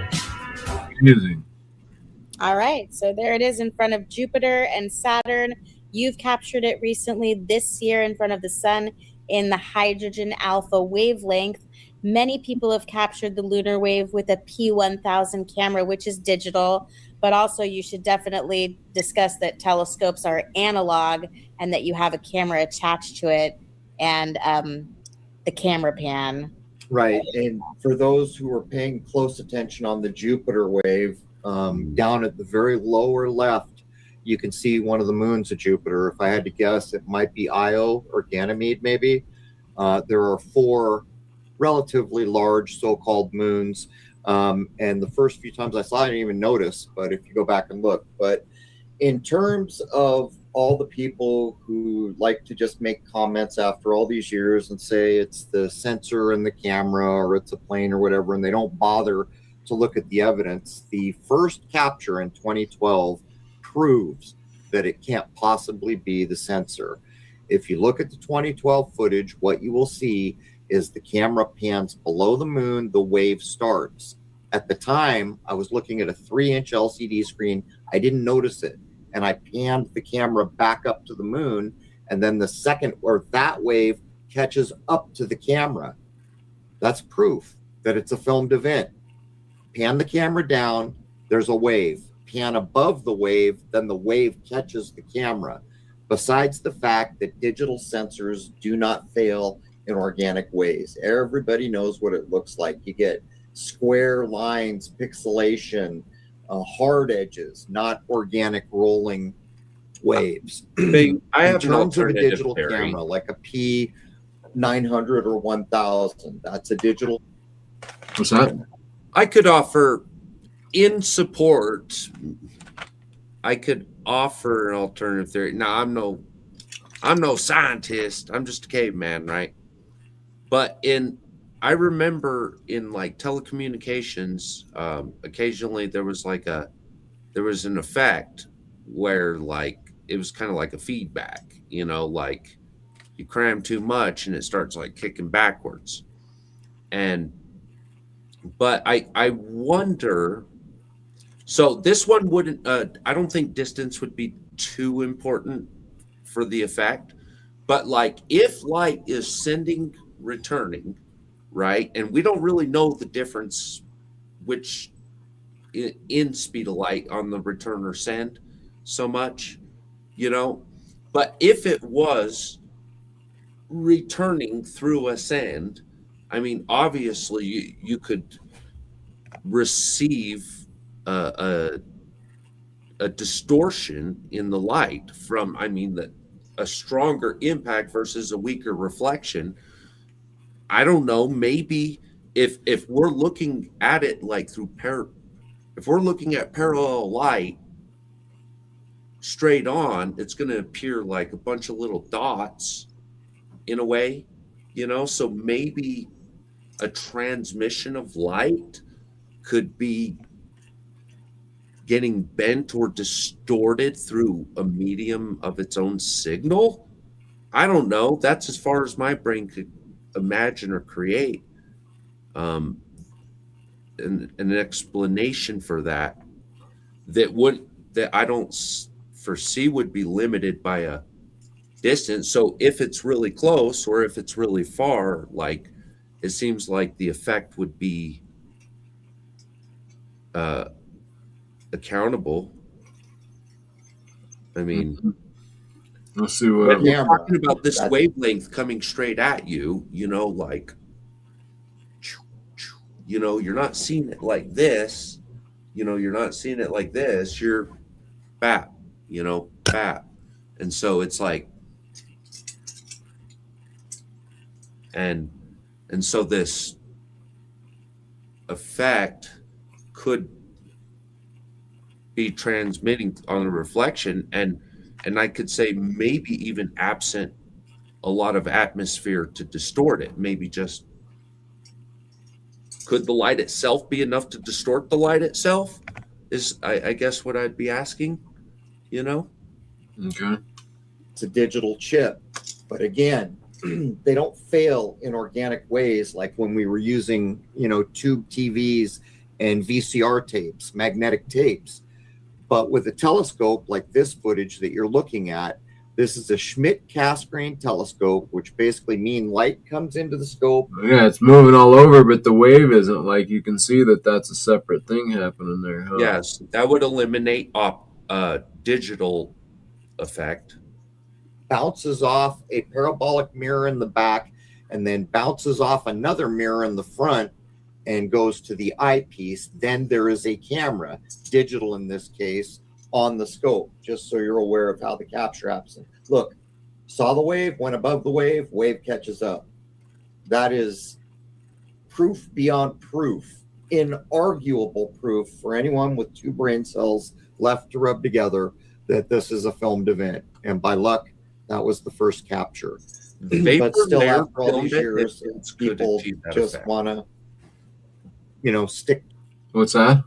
Vapor layer viewed at enough distance, like if it was a thick enough distinction, if there was enough distinction in vapor layer at a great enough distance, oh man, it could account for that. But sorry, my brain's like rattling, trying to find reasons for it, not against it, for it, I'm rattling away, trying to fight for it for a minute, like get in his shoes, try to experience this through his lens, try to understand where he's coming from, try to give him the benefit of the doubt here, and try to say, all right, if this is true, what's it going to take to make it true? Because those are your falsifiers, Yeah, I don't know any, I don't know. I just find it interesting, these photos capturing it. I mean, that's pretty amazing, the viewing this stuff, I mean, that's amazing to be able to record something and see something so clearly like that. I find it interesting, I've talked with you before about, I think, and this is mainstream science as well, says, that we're in a form of water, and biblically speaking, when you read that account, you're in water, like a bubble in water. So you got water above, and you're in the middle of a bubble or something. So if it's some type of liquid, like, you don't know you're in water when you're a fish, right, until you're out of the water, right? So it could just be, Yeah, I always wondered about like the positive pressure system. Like when you watch how you increase the barometric pressure on the water, and the little toy submarine sinks lower. You lift the pressure, it goes a little higher. Basic buoyancies, right? Yeah. Well, if the whole quote unquote system was a positive pressure, like, wouldn't it have like the same results in a lot of ways as what we experience now? I mean, you'd still have to deal with other things, sure, but I've wondered that, how far would you have to go to make that reality, Right. Yeah, I'm just reading Frisky Dingo's comments there. Yeah, that's all very interesting thoughts indeed. Yeah, it's That fun. it's a sensor fail, which it isn't. Would you like to play that 1-minute video showing the jets one more time so people can really look at it closely? Sure, let's do that. And when the jets go by, you'll recognize it because most people have seen it with their eyes. What it looks like, it's jet wash is what you see. If you look carefully as the waves go by and you pick what I'll call a landmark on any point of the moon, as each wave passes, it displaces, like you're looking through water, it displaces what you're looking at. In other words, the entire image of the moon is displaced twice, once by the first wave and then again by the second. Currently, or as it stands now, from my point of view, the 2012 or first capture of the so-called lunar wave is the benchmark for all lunar waves. Still stands head and shoulders above everything I've seen, although there have been some astounding catches. I would further add, I'm not certain that everything that has been called a lunar wave is the same type of event that we're witnessing here.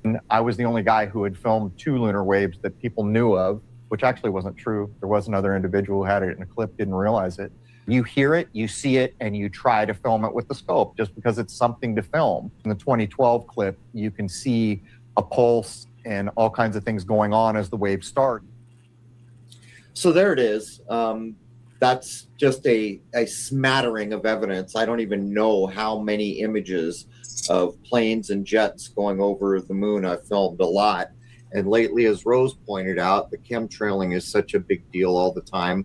Whenever I film the sun, it is more than likely that I can get a shot of a plane transiting. And that's quite a thing if you think about it, because if you hold your pinky up at arm's length, that's what it takes to cover the sun or the moon, a full moon or the sun. That is half a degree of sky that you're capturing that in. It's kind of astonishing if you think about it. But what else do we have to run? What is this NGC 346 in the essence? That's not the same NGC as we're used to in coins, surely.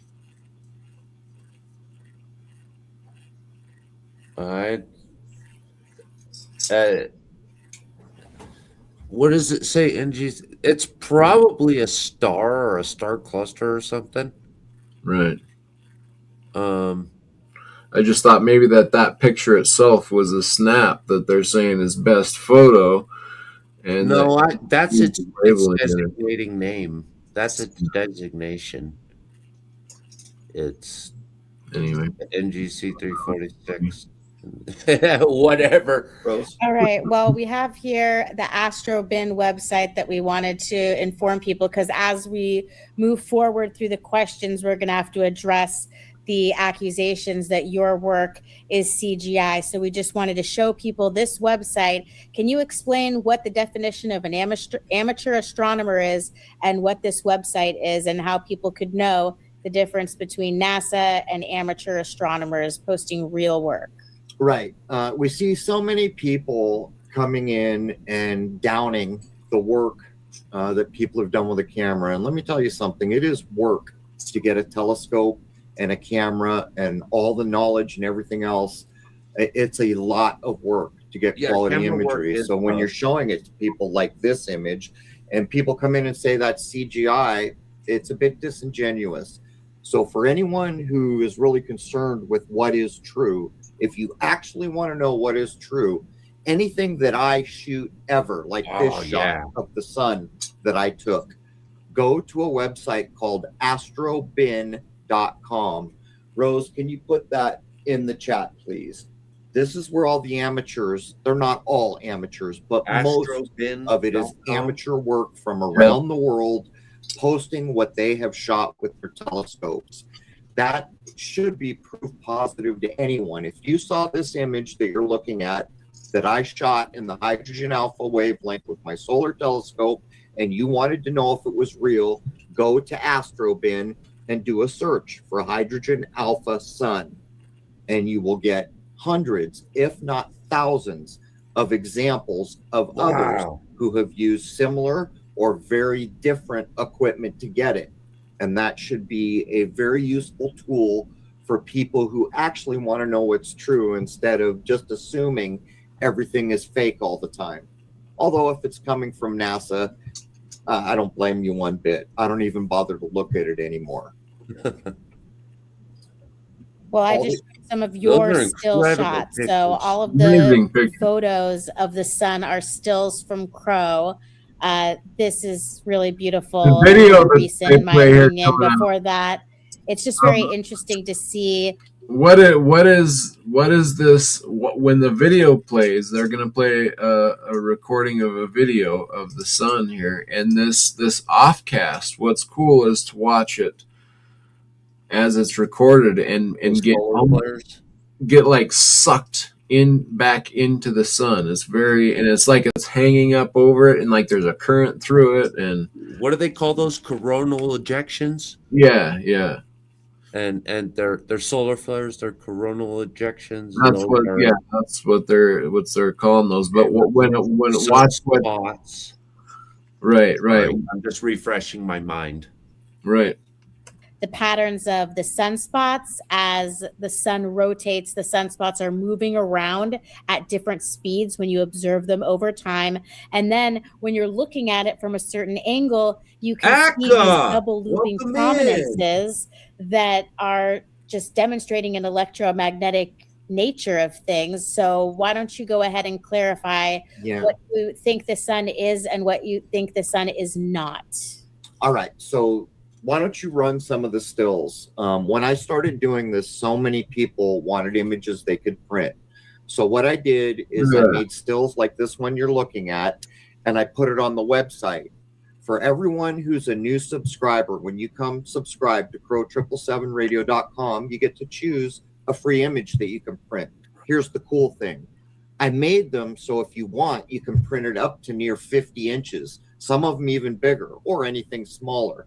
And if you do that, I'd like you to take a picture of your print hanging in your home like this, because I'm collecting those, and I'll do a live stream or something someday to show them. People have printed on glass, on what's the plasticky one? There's a plastic one that's like UV proof or whatever, and it's just so cool. But getting back to what the sun is, I saw someone earlier ask how hot the sun is. In my view, the sun is not hot at all. And I started thinking about this decades ago when I was reading an alchemy text where the alchemist said, everybody knows the sun's not hot. How is it that you can go to the top of a mountain and there's snow? You're closer to the sun. Of course, science will immediately offer a retort of why that's ridiculous and the sun is hot. In my view, it's a bit like a, what's the word I'm looking for, Rose? I don't know because I can't read your mind. Well, you know what's his name called it? A converter. A converter. Yeah, it's like a converter to me. It's converting energy coming in. It's like a lens, maybe. In the same way, I can take a like how that thing just hangs, like it's hanging up above, and it slowly, particle by particle, gets pulled in. Prism and take sunlight and break out all these different energies, which are represented as colors. That's how I view the sun. Now, when I'm looking at it in the hydrogen alpha wavelength, which is what you're looking at here, I can see the outer shell. And if I see a sunspot and it lasts for more than 24 hours, it will go all the way around and back. It will rotate all the way around, and I will see it the next day. Now, does this mean that everything is doing that motion? No, I can only see the outer shell in hydrogen alpha. I can also see it in white light, which is what you would be doing if you just put a filter over the end of any camera to knock down the brightness. But we're not seeing all the incredibly diverse parts. When you change the wavelength just by a little, it really changes the view you can get. And I suspect as we go into the coming years, many more tools are going to start to come available to let us see in many different wavelengths. Now, here's another problem. When people go to the NASA sites that track the sun, SDO. I just kind of want to take a second and reflect on, like, you know, because for me, you know, there's not a lot of difference between the spiritual and the physical, you know, and I believe they're very interconnected, but it goes to reflect on the attribute of like how we should be careful to live our lives in this moment. Like, because you look at this, you're looking at the sun through one lens and it looks one way completely. Swap your lens out just a little bit. We're not talking about a different sun here. It's the same sun, but now it looks completely different or a lot more into it, you know? And as you flip through these lenses of your view, you know, it's not the sun that ever changed. It's not that person. You know, it's your view of that person. It's your lens that you've got between you and that person of what part of this are you seeing? What part of that person are you seeing? And, sometimes in life, these things reflect the same thing back spiritually as well. We're supposed to learn lessons from our environment, you know, and, what better lesson to learn than how to treat another person, but it can be gained out of something simple like this. It was just cool. I was just like, oh wow, like that's like how we view people, you know and I wanted to say that. Sure. Me, I'm a softie. Yeah, no. They'll show like, I don't know, 20 views, X-ray, gamma ray, all these other rays that we don't have the ability to film in. And again, they start saying this is CGI. Well, it's NASA. It probably is CGI. But the point is, not everything is CGI. Like this right here Look at is filmed in a very specific wavelength called the G band. And what it does is it lets you see these little foculi, tentacle looking things. And somebody filmed that sunspot over probably about 6 hours to get that much motion. But that is even a slightly different wavelength than this is filmed in. All of it's in the hydrogen alpha, but I'm trying to point out that just a minor wavelength can really get you a different view on the sun. It's very complex, and there's just so much to learn. There's one short that, because it's a short and we're doing a live stream, it won't do it justice, but I do want to point it out just so people can go and look at this specific short that we published. That's just a small snippet of the exclusive footage for members on the website. And it's showing and demonstrating the movement of the sun. And I'm not sure how popular it was, but let me. Oh, you have the one that I shot close to 4 hours? Yeah, it's. Oh, Think Differently's got it. NGC stands for New General Catalog of Astronomical Objects. Cool. Thank you.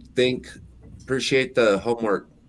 I like it when a community pulls them resources. I love it. Everybody Yeah, gets to learn quick. sometimes you gotta think differently, right? Ha ha! Cha-chow. See what he did there? Right. See what he did there? So Why is it not- you sure you've got it, Rose?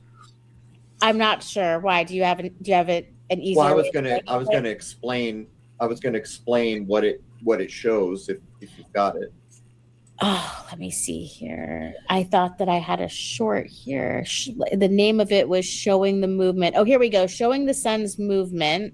I'm going to pull this up. Let me tee it up. So basically what you're about to see is the sun filmed over almost 4 hours. When I change the speed and make it go much faster, you can see the motion of the sun beginning to roll in its rotation. So I think that's as wide as we can get it. So people might have to squint as they're looking. But I think even in this view, because of how fast you've made it, 1,000%. definitely see the motion of the sun in that first part. So it absolutely, the outer part that we can see in hydrogen alpha, and actually in white light too, with just a regular camera, it does rotate. It's a fact, whether people want to face that fact or not. I definitely agree with Eric Dollar that the sun is providing this physical existence we're in with life-giving energy that is somehow being transmuted or converted or transformed from the metaphysical realm, whether you want to consider it the ether realm, which is everywhere in multiple dimensions, or if you want to imagine that there's some kind of event horizon where if you get small enough or big enough, you can go through. There are many ways that people have described their interpretation of how the sun would operate in a field theory rather than the mainstream atomic theory. And by the way, for people who don't know, the problem with atomic theory is that they apply different rules to what they call the quantum, and there's so much poppycock associated with how they're interpreting the quantum. And then they have to have completely different rules for the macro. So what's really interesting is when we find new minds coming forward and taking the information from Nikola Tesla, Jet Blake, aka Weston Warren, and Eric Dollard, and trying to move forward with the ideas that Hey Tiger, they just mentioned your guy Nikola Tesla. do incorporate the idea of the metaphysical realm. And I'm just using that as a blanket statement. Other people might want to call it heaven. So it's however you choose to interpret the other side of this life that we're living here. Do you have anything to add to that about what the sun is? Well, it's been defamed a lot because the mainstream came up with the idea that you appreciate the sun, you're some evil sun worshiper, but it's okay to worship your cell phone 18 hours a day. The sun is more critically important to this place than any of us will ever really probably come to realize. And I agree with Mr. Dollard. Those energies are coming in, and it's beyond miraculous that they're converted into the things that allow all the life here, whether you're a plant, a fish, a person, a human being. It's crazy to think about, and it provides all of the light. It's incredible.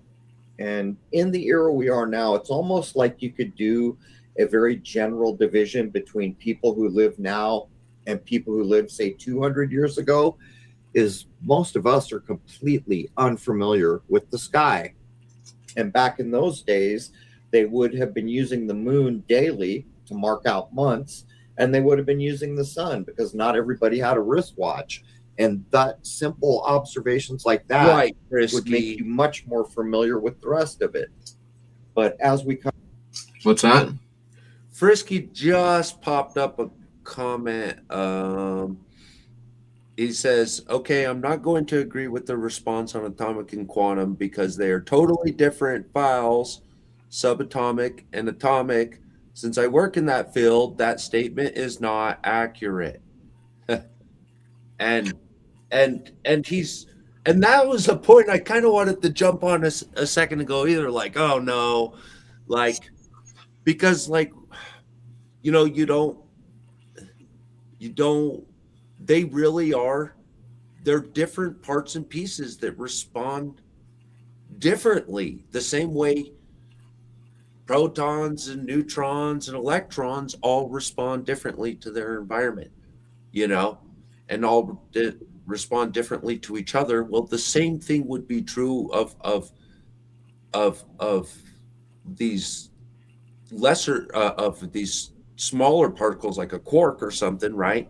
Is going to operate under different dynamics because it is in fact something different. To me, that seems like a simple thing to understand here, is that like different things act differently and you need to treat different things differently, and that's to be expected.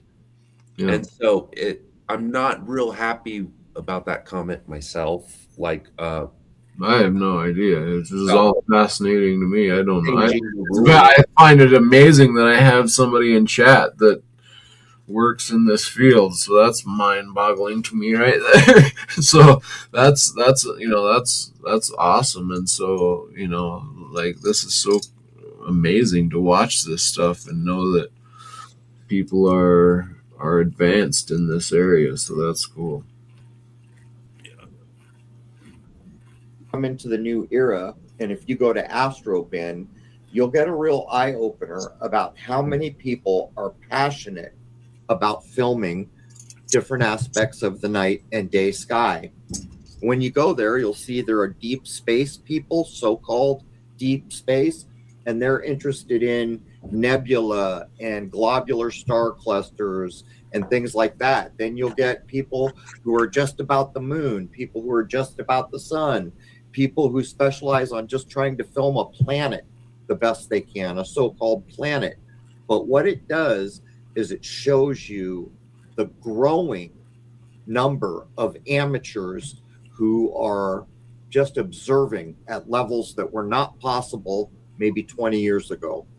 And it's a big deal. It will add up to a lot of change in what we know and how we live our day-to-day lives over time. For some reason, this one is just breathtaking to me. There's something about this particular image.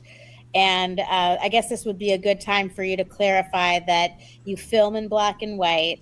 So the only data here that is not coming from the telescope is the color that you apply to it. So there's something about this that just makes me feel like the sun is alive. It's a living It is. thing. And It's a lot of people consciousness.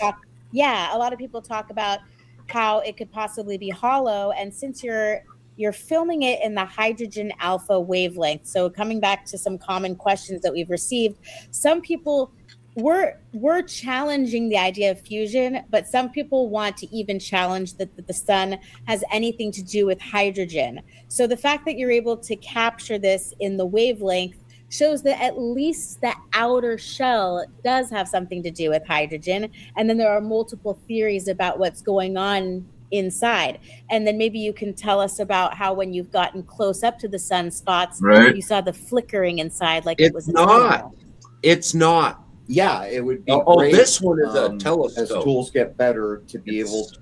What's that? He's viewing this one. He said it a little bit earlier. This one is actually a telescope that he just rigged his camera Two, up yeah. to. Yeah, Right. but the cameras, some of these cameras that these guys are with, like the digital zooming effects, like you can lens out a pretty good ways, but then they use like digital enhancement, right? And but those cameras, man, you could pop in at one. I've been wanting one for a long time. Is like a P900 or a P1000. Yeah. Dude, like those have like a 250 times digital zoom, much less what you can lens out with. And then you can always get the IR filters and stuff to kind of like to cut down, a lot of your distortions in your pictures, and you can really reach with clarity for $1,000. Like, and I'm not like, yeah, $1,000 is a lot of money, but that's pretty cheap as some of these cameras go. Right. Yeah. And No, you won't hit the sun like this, but you'll get the moon to look like it did earlier. yeah. I've got- Oh, yeah. I have a telescope, and I can get the moon to be pretty impressive, but not as good as these pictures. Have you ever tried to capture through your camera? Yes. And it's hard. You can't do it just holding it there. I mean, you can, but it's very hard. You need like an attachment for it, or that's what I would think. But no, and I've never put like a real camera on it. That would be cool.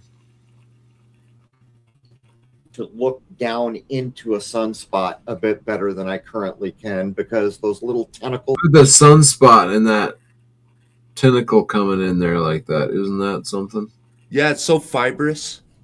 Whatever that. Yeah, I don't know what that is. Some different thing. You see there, they go around the corner and you can see them sparking and flashing down in there. But to make the point, when I film, my camera is in black and white. And the reason for this is because it captures the most information, because it's doing white, all the different shades of gray, and black, as opposed to just red, green, and blue. So after I have my images, they're all in black and white. The one thing that is in fact fake is the color. I choose it. And you'll see if you go to AstroBin, most amateurs choose an orange or a yellow or a red, just because that's what we're used to, or that's what we expect to see. But there is not one other element other than the color that isn't made by the creator. That's all nature. Amen. And it is alive. It has to be. How could this thing be up there sustaining and providing all our lives when it didn't have life itself to offer? It's conscious, it's alive, and it just is. And the longer you spend observing, it's hard to describe. Like when I was doing the moon, it's the most mysterious thing you'll ever look at. It's like you feel like you can never pin anything down. Even from night to night, it looks different. The texture feels different, just all of it. But when you get over to the sun, every square millimeter is alive, conscious, and moving and exchanging energy and providing light. It's just really incredible. And I forgot the other thing you asked me.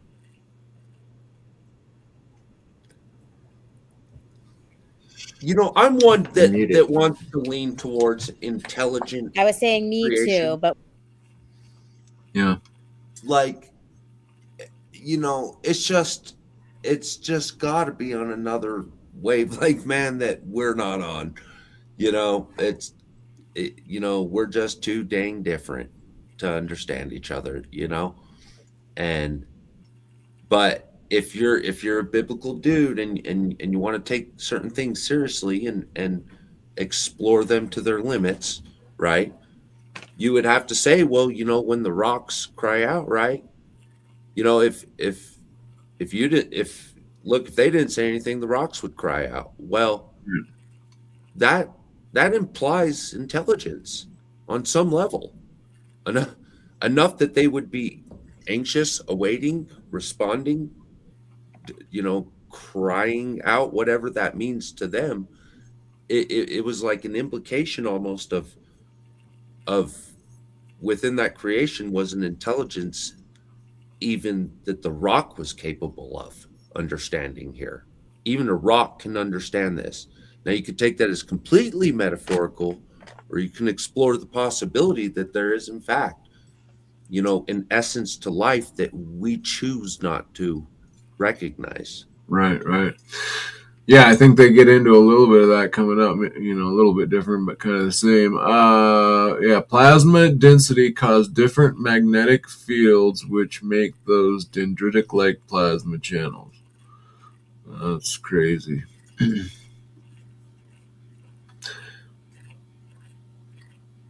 Plasma is conductive just like a wire and has similar relative magnetic fields. So Frisky, what are your thoughts? Have you seen the plasma machine being promoted by the a guy on? Oh wow! Read one more. Scientists have argued plasma is alive. It breathes, it eats, it dies, and can reproduce. All right, now sorry, I didn't know to interrupt. My bad. And so that's like a way of describing it through a joke kind of type of a statement, Frisky, that last one about scientists, or is that like literal? Anyway, I'm going to go on a little further. what I'm showing on the screen is another short that we published. And these are just snippets from the 19 solar investigation videos that are posted on the website, where Crow goes into so much more detail. So what I'm looking for now that I shot, that I thought we could show, is another short which shows, it didn't get a lot of views, so I'm scrolling down. Here it is. Okay, let me share my screen one more time for some solar footage. Welcome in, Chef. Good to see you. It's been a while. Hope you're doing well. Oh, cool. Everybody's up late, right? Yeah. Yeah. We're just doing a little video review here. Oh, we're not even on the screen, but they can hear us. So unveiling solar hydrogen alpha prominences. So this is just one example, and it's muted, so you can just speak over this and explain a little bit how you're revealing, because this is where we get a lot of people saying, oh, well, you're just using Photoshop, so this is CGI. So wait a minute, what am I doing here? You're looking at the screen that I'm sharing and seeing how you're exposing the prominences by adjusting the gamma. Oh, okay, sorry. Okay. So basically, I have 19 member-only solar videos. I don't publish my work on censorship platforms that claim control and ownership of my work anymore. What I've done here is I've shown exactly how I get the images I get, from the time they're out of the camera to the time you can print the stills that I've provided everybody. Here's the black and white image. What happens is you take a video and you sort it so you know what the best frames in the video are. It's usually about 10 or 20%. Sometimes it's only 5%. All those frames that are the best you stack into a single image. That would be the equivalent of, well, you just take all the best and you stack them into a single image. Then you go in and you do what's called a stretch. For those who do image work, you use the curves tool. And what you're basically doing is stretching and setting the levels of all the black, white, and gray data. And that's what's going on here. When you see there are no prominences, after you do the curves, you can see the prominences. They're boosted. Even though you can't see them, that data was captured in the image.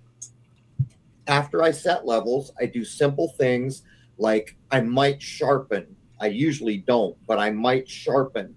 And then I set contrast and brightness levels, and then I assign a color. And that is the whole thing. And actually, Rose, can you talk for 2 seconds? I've got This is kind of how they do terrain. Yes, I can do that. So like I'm in going to GIS, put this they back enhance. here. Yeah. Yeah, this is how they do terrain in GIS. They take it, overlay it. They kind of like hit the highs real sharp, hit the lows real sharp. They boost the image. You know, they take it a little bit to a lot of bit to make it more distinguishable and like relevant. Because without that pronounced imagery, it would be less distinguishable to the eye, like in fact.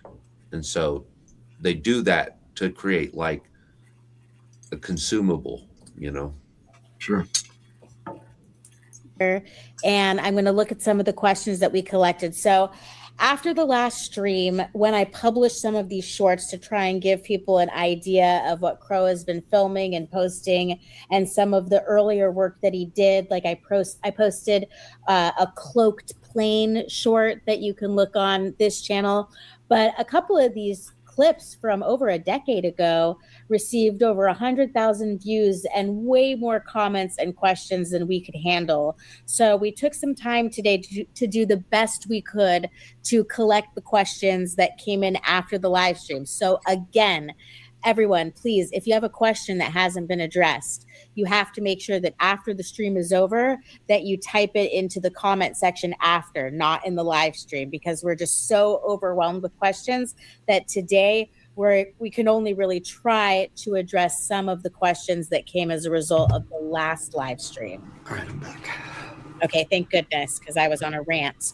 And I'm ready to go through some of the questions that we took the time to collect.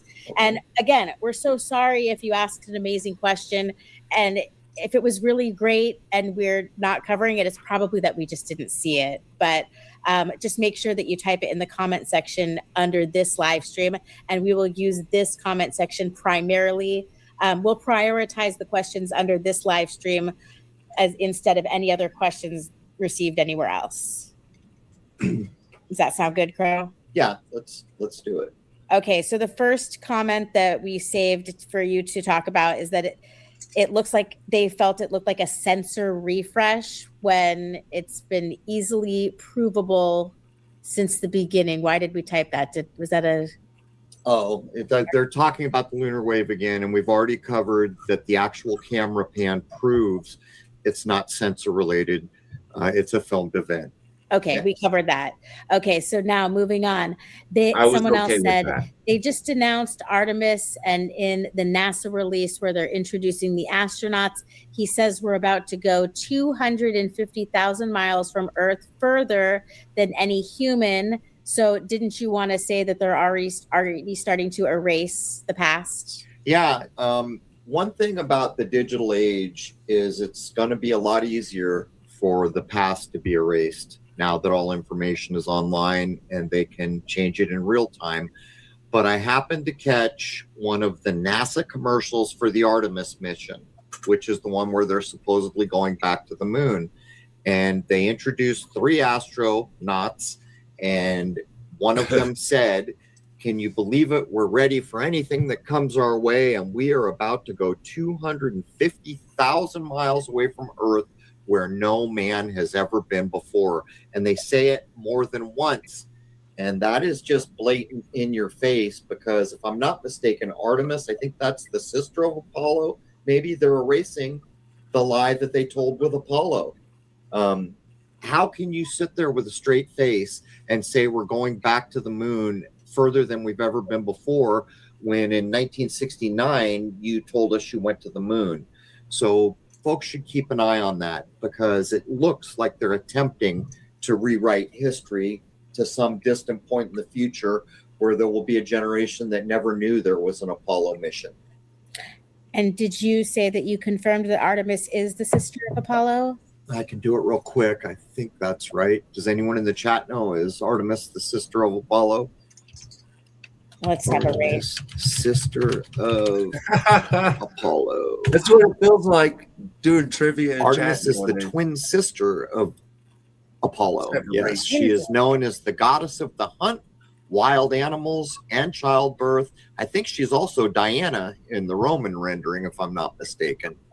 Yeah, Going I think so too. And I think we've done episodes. Like the next time that you're talking for a bit, I'll probably find the episode where it's discussed. So the next question, and this is from someone who I thank very much for typing question in big letters in the comment section under the live stream. Crow mentioned Mercury and Venus being possible moons of the sun. Any chance he remembers Martin Kenny's work on the flat Earth model, showing Mercury at the center of the Earth, or the North Pole, often referred to as the smoky god, and Venus and Mars as the moon and sun of the next realm located beyond Antarctica? It's fascinating to think about nonetheless. And didn't you say that Brahe probably went that way at some point, Crow? Well, I'm not familiar with the work that they're citing there. You know me, I don't really, I read books. I don't really surf the internet. I don't really follow anything online. But I absolutely 100% think it would be a more accurate description to describe Mercury and Venus as moons of the sun. For those of you that don't know, Venus is the brightest thing in the sky beyond the sun. Pretty sure it's even brighter than a full moon. I might have that wrong, but I don't think I do. When you look at it through a telescope, it's just like the moon. It has phases, even when you look at it. As a matter of fact, if you saw it for the first time, you might think, wow, that looks like a miniature, very bright moon. It's like a very diamond, piercing, penetrating light. So pure and clear is the feeling of that light, like penetrating. But I think Tycho Brahe may have, I'm not 100% sure about this either, may have viewed it in the way that I'm describing. But if you look at how Brahe lays down the so-called solar system, that is in the new Almagest image that I have shown you folks. The Jesuits knew it was correct in the 1600s. There it is.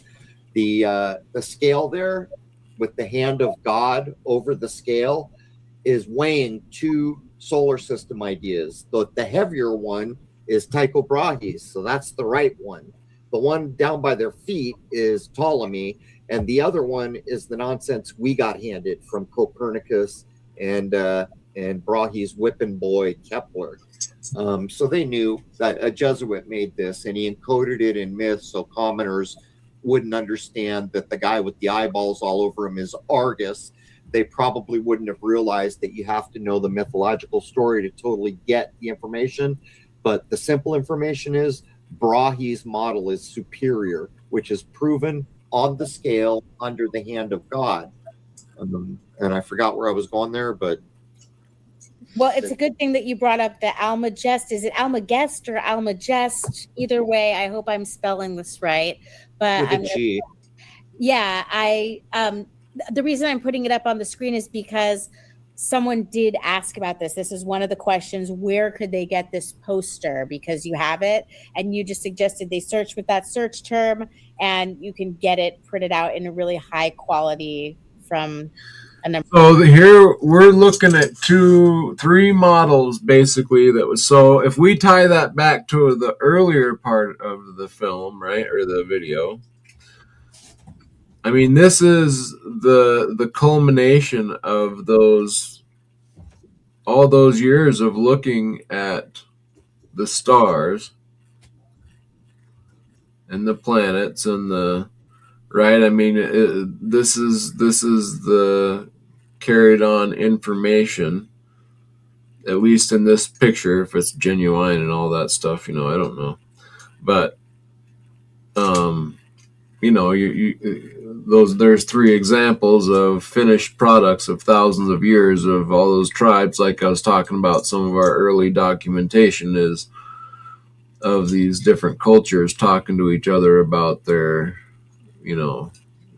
are their star charts match up, basically, type thing. Well,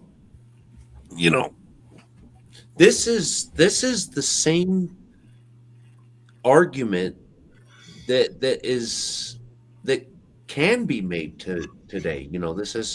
This all comes down to, like, your relative position or your relative viewpoint. Like, this was a strong argument even in the early 1900s, as closely as the 1900s.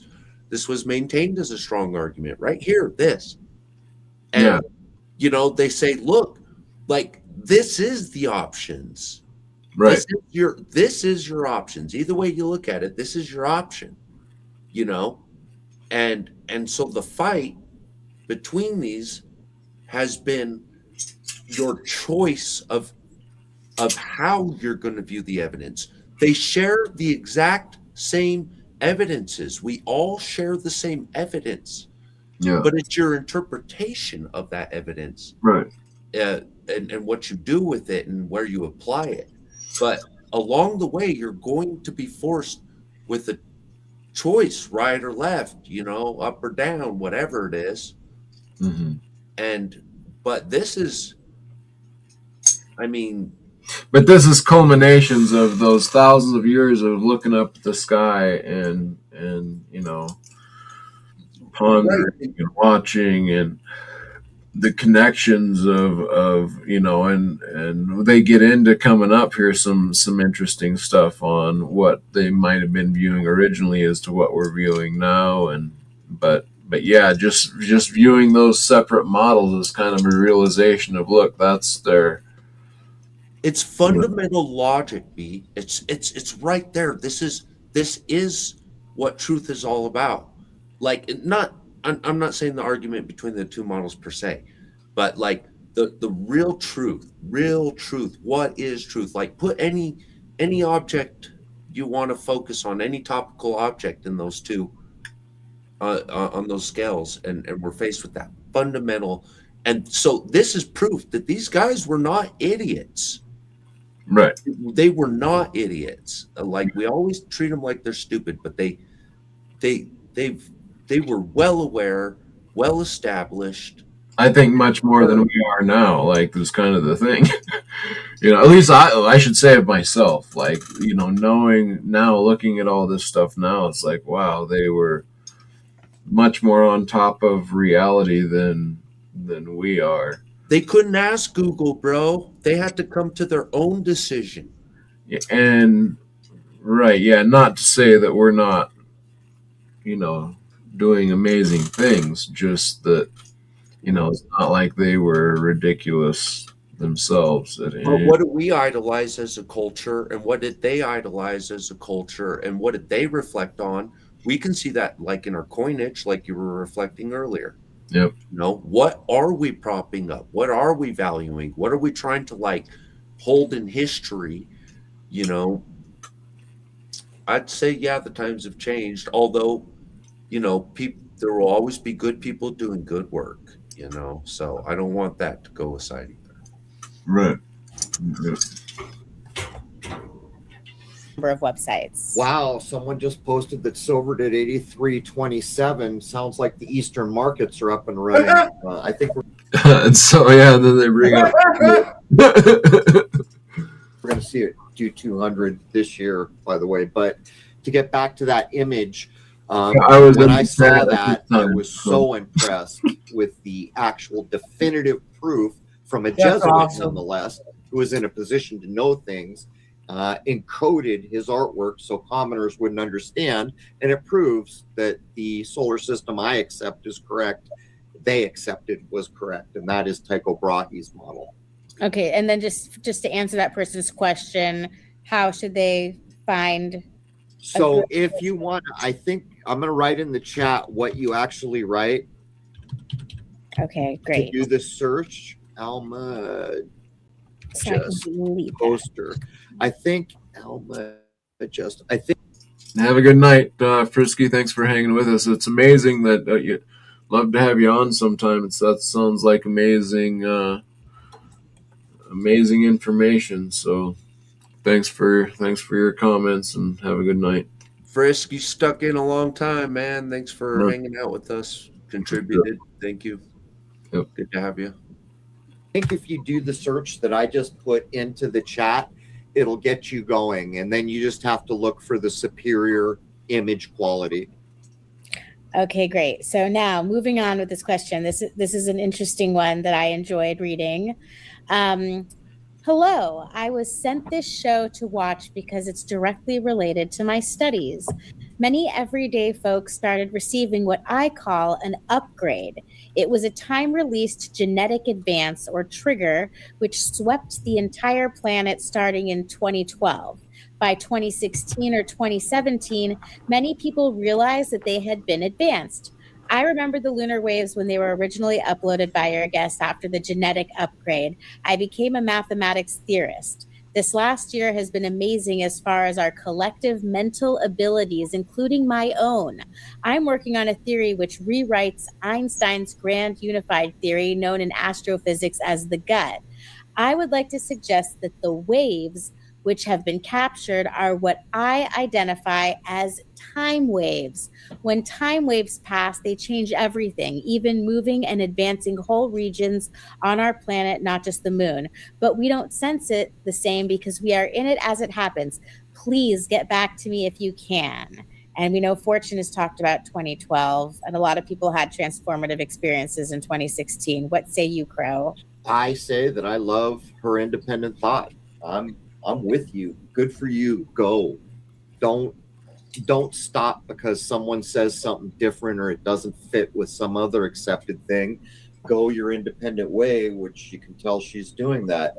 In terms of 2012, Fortune, I think even on the air, has said, I think it was, do you remember, was it Christmas Eve? Was it the 24th? I think he said in 2012 at a certain time on the clock, which he knew to the minute, on I think it was the 24th of December, or it was either that or the 21st, where the exactly. Yeah, I remember if it was the 21st or the 24th. I can't remember if he said Christmas Eve or if it was 12/21/12. Right. It was one of those. As a matter of fact, I think it was 12/21/12 because I think I remember thinking the whole anagram thing. But anyhow, he said there were a handful of people who consciously were aware of a golden beam. Yeah, 4:30 a.m. Yeah, that at 4:30 a.m. that upgraded us. Did you find it, Rose?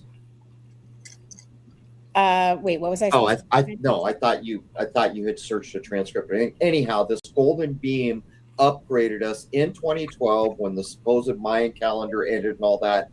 And I've bumped into the person Rose just mentioned, as well as a couple others who said that they were spiritually conscious enough to detect that golden upgrade beam. And that's from Fortune.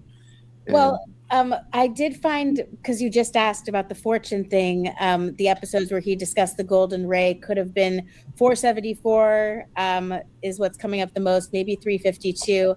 But there is a Fortune playlist on the homepage. So anyone can go to crow777radio.com, click playlists, and then there's all the first free hours of every Fortune episode. So I recommend the first one was 352. But wait, what I did mention recently that I was going to find an episode, but what was I talking about? Do you remember? With Fortune? No, before you mentioned finding you were asking me if I found something. Was that what I was supposed to find? I thought you had found the transcript for Fortune and you were about to say the date, but you had just remembered the time. Yeah. Well, that if I put 4:30 a.m., I'll probably find the exact episode where he explains it. That's fine. I mean, we ballparked it. I'm reasonably sure it was, 1221, because I remember thinking that the date was interesting. But anyhow, he's a spiritually advanced man. There's no doubt about it. He's done more than many things that blow my mind. Here's another comment that we got. Fantastic. Thank you for mentioning Tycho Brahe. Seeing the wave moving across the moon's image got me thinking about how light reflects off water, almost as if there's another source of light or plasma moving through our solar system, causing ripples. Thank you all for this joyful anticipation of your next video. And also, that really harkens back to Luke of Divine Emission Theory, who's talking about emission pressure coming from the sun that could be causing waves and rebound waves. We got a comment from someone saying, we know that it's going across the whole sky and it looks like gravity waves. Do you want to comment on their use of the word gravity? Yeah, this is one of the things that in the new era we've got to put behind us. I have real problems with so many of the things we still treat as mainstream fact. Gravity is one of those things. They literally try to pass it off as a law, which it is not. And that's just being honest. And if it's not a law, why is it not a law? There's a difference between a law and a theory. Gravity is a theory. And so that tells me something about why we have the idea. When I go over to things like the periodic table, it is my point of view that it was laid out that way and accepted and pushed forward by the people who had the power to choose what came forward, like the Copernicus model that is false. We have the Brahe model, but they give us the false one. The element table is the same to me. I think if they were going to be honest, they would start talking more like Walter Russell and admit that everything is vibration. And whether or not they want to agree with someone like Russell, who I do, it is much closer to reality. And as soon as we quit accepting these tired old dogmas, we'll be able to move forward again, which I think is in our very near future, by the way. So how do you discern when people talk about channeling information or being in an enlightened state? I guess you just have to have that divine intuition based on experience, and like people know about the trivium and the quadrivium to refine these abilities. And then even all the way to the other side of the spectrum where people are going to places like the Monroe Institute. But we talk about people like Walter Russell, and when you say, oh, he was in enlightenment for 39 days, that will shut some people off because it just turns them off and it sounds new age. Because in fact, we did get a question, and I'll just go ahead and read this. So keeping in mind that you're promoting Walter Russell, who was in a state of enlightenment, try to have empathy for this concept that they want to ask you about. The Tegeta disclosure refers to a spiritual message, alleged contact from the Pleiadians, who are aliens from the star cluster. What? Before we move on to the empathy subject, or I just want to respond to the gravity thing. Like, Good. Look, whether or not a person believes gravity to be like a real thing that we're experiencing, okay? It would still be irrelevant for any practical purpose that needs to be considered in our lives. It's irrelevant compared to like electrostatics, right? The strong and weak nuclear forces, the positive negative, electrical charge, the static, power, and the whole dang thing.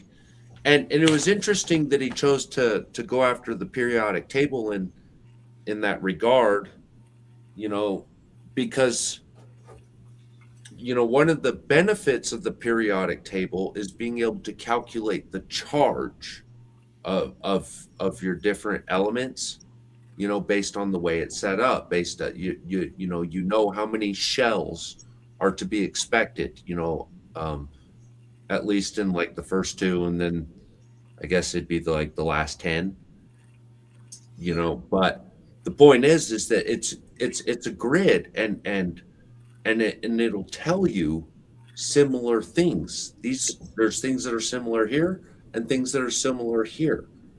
And when you know these things, and the charge of an object, it can tell you how many electrons are in there too, and so you know, I'm not a big fan of taking time for gravity. Like, I think we waste a lot of time with it. And I'd like to see more work put into electrostatics, and electrostatic potentials and harnessing that power, because at the end of the day, chemistry is just all about giving and taking charge, you know, in this electrostatic environment. And so I think, oh, just to give you an idea how much more important this is, the power of electrostatics compared to gravity is 10 to the 39th, okay, more powerful than gravity. That means a 1 with 39 zeros to follow it. A million is 6 zeros, okay? 1 million is 6 zeros. Uh, Electrostatics carry 10 to the 39th.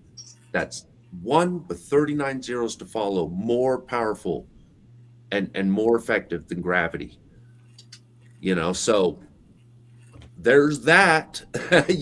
We waste a lot of time on gravity, I think. Sure. And Yeah. that's my position. Yeah.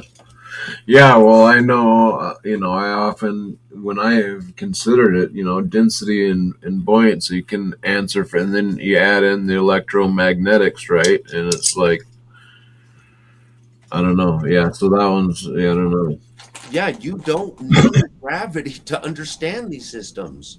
Yeah. And when they make the whole damn thing dependent on gravity, it really kind of like drives me a little bit bonkers, because I'm like, whoa, if I was calculating it, gravity would be one of the last things I worry about. That's like NASCAR worrying about a mosquito hitting the window, like, your race isn't going to get blown by a mosquito hitting your window, Right. Yeah. So, Yeah, guys, it's a late one here, so I don't blame anybody if they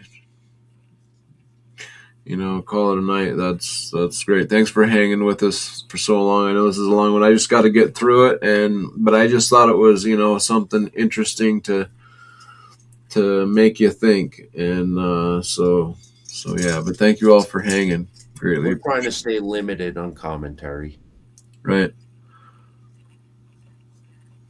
Yeah. Yeah. No doubt, knackers. They're Pleiades, specifically Tegeta.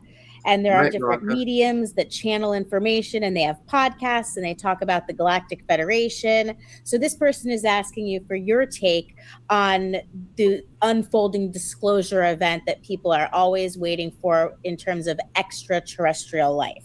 It's not for me. I thought you were going to ask, how do people deal with, all the personalities online that are channeling and, claiming that they can remote view and all these things. And the only thing I can offer you is the old adage, you can judge a tree by its fruit.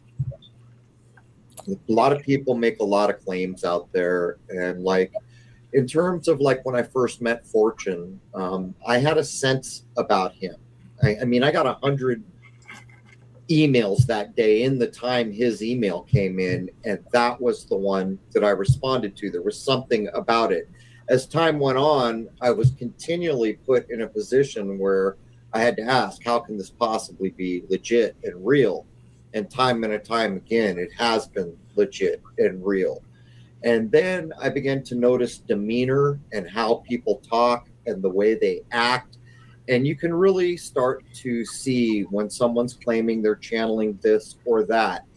Of all the people I've seen online, and believe me, I don't surf a lot, I don't follow anyone. It's just not for me. I'm interested in things that are observable, that have an application, that where there's a there. I'm not here to tell you there's no beings on the Pleiades. Matter of fact, I'd be surprised if there wasn't at least a spiritual consciousness there.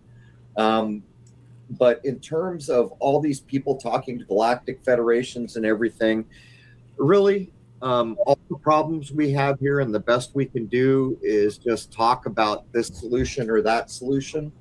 Maybe I'm wrong, but it's just not for me. I'm interested in other things. All right.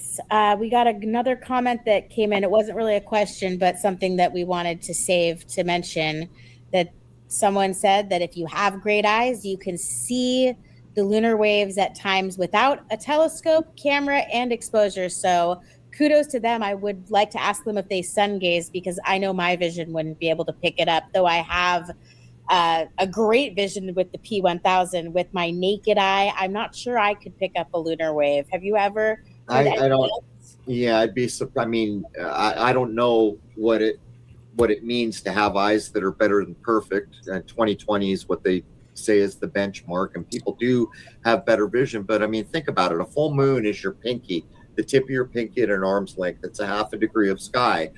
If I look at it this way, Rose, how many times have we tried to take a still of the lunar wave to show it, and you can't see it? It's impossible. You can't see it unless it's moving. Right. So, I mean, I don't think it's possible to see them naked eye. But again, maybe there are people in the world with eagle vision. Yeah, maybe. I know when I had LASIK in 2010, they told me I had more than perfect vision, but by 2014, I needed LASIK again, and now I'm sure I need glasses again. But here we go. Someone says, our consciousness has created the reality which exists. Thoughts are things. When we expand and improve our consciousness, we then travel into a more divine version of this dream.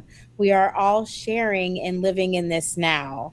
So, did you want to comment on that? Yeah, good for that. I just love the thought behind all that. I love the idea of it. I love the thought behind it, and I know for a fact my consciousness precedes my reality. And I have known people in my life, like my mother. I never saw my mother angry in my entire life. By the way, I am adopted, but she was still my mother, the only mother I've ever known. And until she had dementia, I had never seen her angry. And the reason I'm bringing this up is because when you conduct yourself in that kind of happy bubble your whole life, good things happen around you like nonstop. It's like a different world for people who can be like that all the time. We're all at different levels, but just the tone and tenor of that, I'm all about it. Me too. What do you guys I like think? it. All right. In ancient times, they had no more of an idea of what reality than we have today. I don't get why ancient writing is held in such esteem when modern science is disregarded. The Dunning-Kruger effect is so very relevant these days when idiots believe they have all the answers. Well, it's unfortunate that science has become what it is. Science is a bit like another religion now. Scientism has come front and center. And anyone who works in an important scientific field knows darn well there's things you can talk about and things you can't. But to get back to the point, it's obvious that there were cultures before us that knew infinitely more than we do. We can't even describe how some of the stones were moved in place yet, never mind complete temples that were carved out of a single piece of rock. You don't think it takes a higher consciousness to pull that off? And there's more. We now have access to writings from secret societies who held everything they knew secret from the general public for hundreds of years, probably. And they now inform us things that we had read about in other places, like what I accept is true, that before roughly the time of the Renaissance, and we know history is light agreed upon, but roughly in that bailiwick somewhere, we began to lose our spiritual vision. The way that is described is that, the Monroe Institute does it too. And those are people who are counting out of firsthand observation with repeatable out-of-body experiences and other things. And that doesn't even touch all the master meditators who will say a very, if not exact thing, that when we look up at the so-called planets now, we see in a hyper-dense physical reality this round glowing ball. When they had spiritual vision, they did not see that. They saw the actual spiritual energies that are associated with that realm, or whatever the proper word is that's not planet. I just say luminary.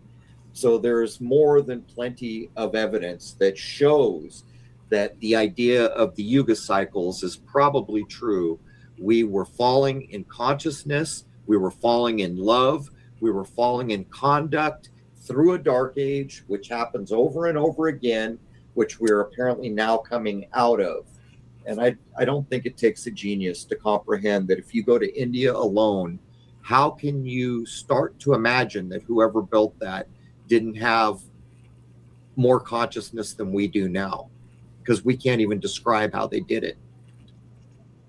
Are you seeing the video I'm sharing now on the screen? Oh, there it is. Yeah. Oh, I love that shot. Incredible. Yeah. So this is one of the videos uploaded to the Crow 777 YouTube channel. We've got those shorts there.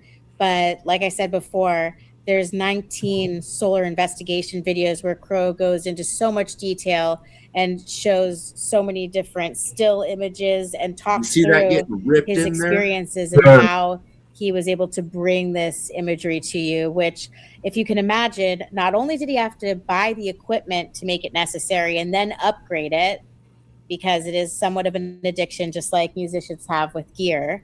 And then you have to have the storage to transfer all of this data. And then you have to have the computer, the program, and the wherewithal to understand how to take this data and show it to us in this way that was not available to us just a few years ago, if you think about it, in human history. Well, I say, look at that. For 10 years to get this scope, but what most people don't know is if I go out and I shoot for 4.5 hours, it is quite likely that I will have near a terabyte of data. And that's why a lot of people aren't doing this, because it is very difficult to deal with volumes of data like that. But things are improving. And when you go over to the website Astrobin that I showed you earlier, you'll be blown away by what amateurs are doing now. And it was not even, you couldn't even approach what's being done now. 15 years ago, 20 years ago, if you go look at Shoot the Moon, I have my earliest solar work, and it's not even in the same building. I mean, not even close. Yeah. Let's continue with this, with the questions so we can get through the ones that we selected. And again, a lot of people are asking questions in the chat that I wish we could capture and answer on the fly. So if you really want it answered by Crow, make sure that you type it in the comment section after the stream is over, because we won't be able to catch it from the live stream. Yeah, we go through and collect them. Yeah, so let's see here. This is a funny one to me.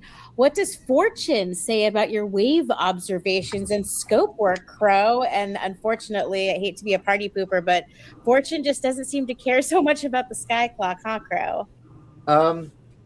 No, in all the alchemy and all the things he's done, that's what threw me for a loop too. I met him by asking for a legit alchemist, and he's as legit as I ever could have dreamed of. He's cured things that it's not supposed to be curable, but he doesn't seem to pay any attention to what I had associated as the basis of all alchemy, which goes to show you, little did I know.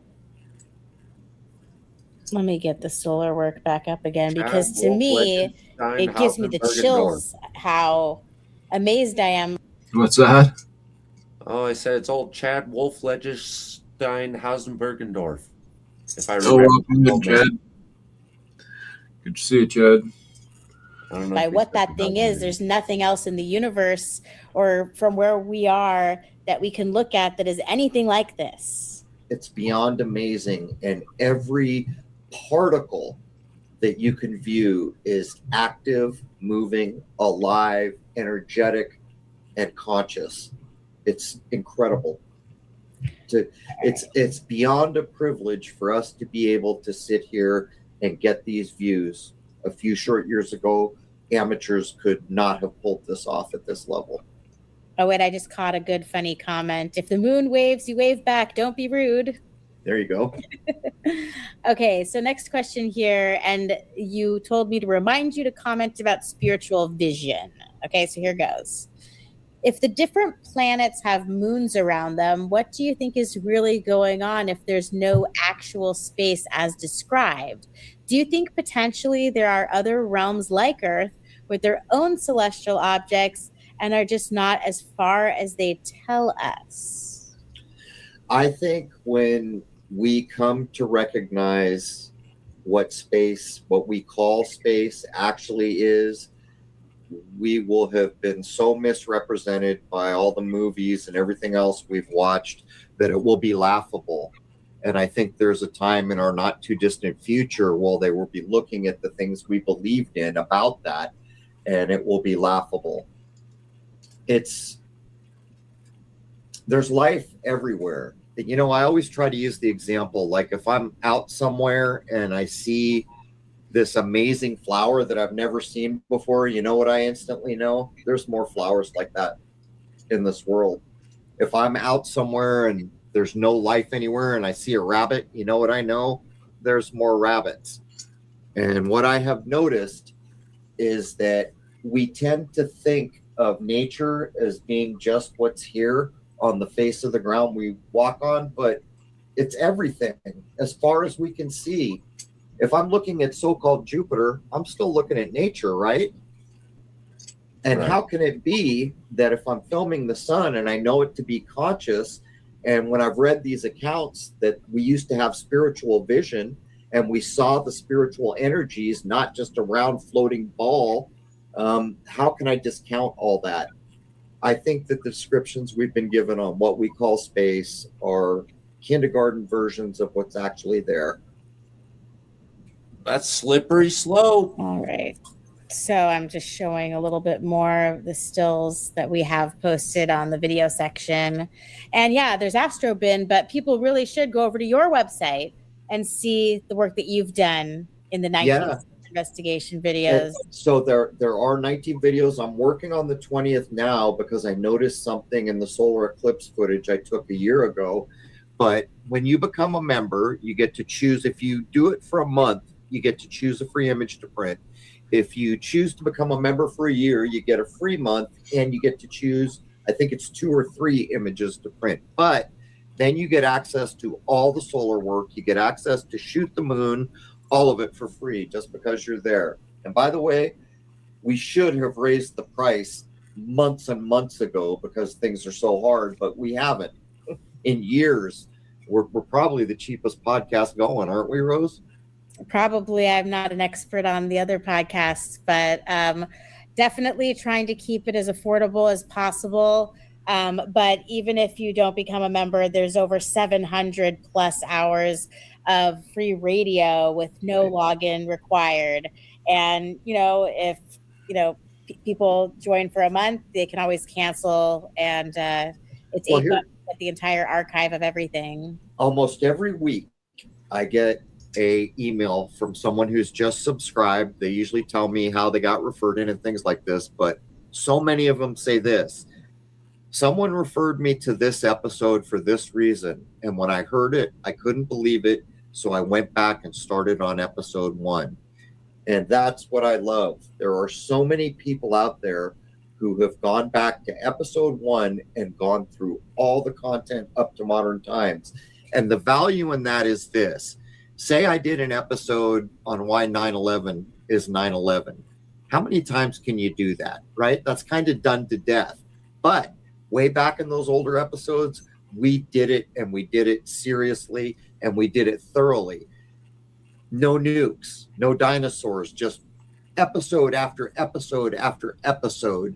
Some of them we've done more than once, but what people like to do is catch the recent episode and then go back and pair it and work their way through the older ones. So much of it is just timeless because of the topics. Yeah, a couple of episodes that I recently found that are pretty timeless are episodes 48 and 63 and 103. Those ones are really good from the early days. And so you have the website up on here, and this is what it looks like when you're logged into the account, where you can see full episodes, but there's also the free episodes here, which you can get from the homepage. And there's just pages and pages of episodes. And there's also here you could search by guest name and episode number. But if you want a topic, we also have these playlists, and this is actually going to open up another tab. So let me just cut it into this tab. So these are the free playlists. So we've got all of the Jason Lindgren episodes, all of the Wayne McCrory episodes, Clive DeCarl, just a lot of different ones ranging from here's the Fortune one. We've got the Teresa Bacola, who we recently had on. We should talk about Jerry Marzinski, who we had on, because I have a couple of crazy stories we received after that from people who actually already found help from that episode. But we've got 4 questions to go through before we can get to that. So I should do a sneak preview too. Okay. Episode 666 is coming up. Had to sooner or later, but we're almost there. So we asked Wayne McCroy to come in, and we have recorded an episode that relates to the schizophrenia episode we just did with Jerry, and it's going to cover egregores. And David JD123, thank you so much for helping us pay for the private server. And by the way, the website's on a private server, so all of the content that has been censored on all the platforms has not been censored on the private server. It all still exists, along with transcripts. Read the, why don't you go ahead and read his question? Even though he didn't save it for the comment section, I think that for the donation, let's acknowledge his. Sun, moon, and planets seem closer than they say. Maybe races of humans did come from these planets. Could stars be spirits or portals? I like what you're thinking there. There is absolutely a spiritual energy to everything, in my view. Could the Milky Way be a crack in the more solid sky? And it's rolling in the view. More solid than we think. Thanks. I like the way you're thinking. If you're looking at those energies and thinking spiritually, I am with you. I don't think that this is just some haphazard accident. I think we're actually spiritually developing here. I think that it would be fair to maybe describe what happens here as a very hard, quick, almost boot camp-like learning experience, helping us spiritually evolve. And I think that everything we can see out there is alive. I think when I go outside that I can't describe a rock as dead. There is a spirit, there is a soul. In the old alchemical or natural science ways, if you could pick anything up in this world, it would be classified or broken down by body, spirit, and soul. In the modern era, we have become so materialistic that we only really recognize the body in science. Anything to do with soul or spirit doesn't go under a microscope, and for the most part is ignored, although that is changing rapidly, particularly with the technology going in the way it is. I just can't help but laugh that we're trying to have a serious conversation about all of these interesting things, and then someone, I mean, we know Fuzzy Booger from the website, but just funny to be like, thanks, Fuzzy Booger, in the middle of a serious conversation. But thank you for supporting us. Okay, let's get to the questions that we have left. What would you say to the idea of element 115 and a giant projector cannon projecting the moon image we see today, supposed reasoning to cover up some kind of fissure crack occurring on the moon that came from the 4 anomaly channel? Does that have any validity? In my view, I think it's probably likely that the moon is plasma or some such. In terms of elements, I've already described that I think the elemental table is a hyper-materialistic view of what's actually vibrations and octaves of vibrations, which is everything in my view, whether it be sound, light, or so-called matter. I don't know what to make of that. I don't think the moon is a projection, but then again, I don't think it's rock and dirt either. Okay, so that commenter was referring to an experiment that was done in the early 80s in Norway, if anyone wants to look that up. But I guess Crow is the wrong person to ask about specific elements for reasons like the periodic table that Walter Russell lays out resonates more with the idea of the spiral and the curves and the octaves. We covered that in a recent episode with Luke, who I mentioned earlier. And in episode 650, he talks about divine emission theory. And what's really interesting is that he was able to apply his unified theory to the periodic elements without ever knowing who Walter Russell was. He looked at the Walter Russell periodic table of elements and realized that when you flip it on its side, it's also representing ideas of Schrodinger, which were suppressed. And a lot of people think of him as someone who was not spiritual, and that's not true at all. And that physicist hated the fact that the spiritual component was removed from science. So it's a roadblock until we refuse to stay in the hyper-materialist cage. We will be limited in what we can do, and very likely still living in the angles of sorrow, because you can't recognize the angles of sorrow until you recognize spirit and soul. Yeah. So, and the next question was asking about the moon craters. And me personally, when I look at those moon craters, I look at the way that they're lit. It looks like they would be reflecting a light shining onto it based on the crater. So they're just wondering what you think the moon craters possibly are. And me personally, when I think about what the moon could be, I think a lot about what Ben Balderson discusses in the galvanic cell theory with the anode and cathode. Yeah. But I also look at the sun and think about how alive it looks. And I look at the moon and think about how dead it looks, and the symbology with the moon having to do with death. And it just makes me wonder if the moon is some kind of burnt out sun. But that's just my thoughts. What are your thoughts? The question's for you.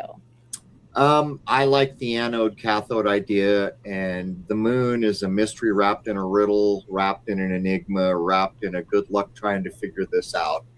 It is beyond evasive, and it almost looks like the anode cathode, like a blistering idea or something like that. I really just don't know. But there was a man, I think he might have been in Australia, on mainstream news, black and white clip, who came on and said, they're not going to the moon, it's plasma. And he said this before the moon shot. I think the guy interviewing him said, well, they're getting ready to go to the moon. And he said something like, good luck with that. I think that's probably closer to some reality. All right, we're getting close to the end of the questions here. Someone wanted to ask you what is happening celestially in 2026 and how might those things be leveraged. And before the show, you were talking about how the sky clock puts forth energies that will pave the way for experience.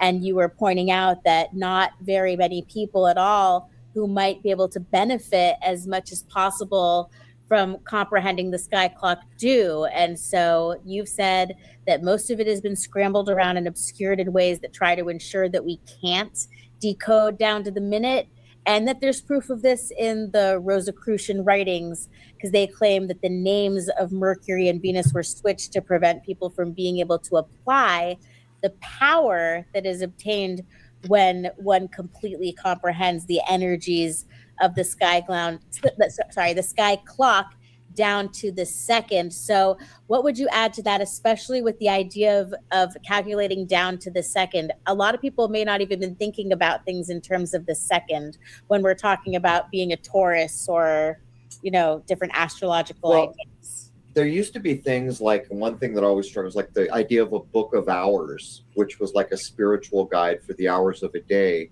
But before that, people like Tycho Brahe, he was an astrologer, although there was no difference between astronomy and astrology in his day. Tycho Brahe's work was so sought after that the kings were like scratching to get him to draw astrological charts to what is coming our way next. Here's the thing.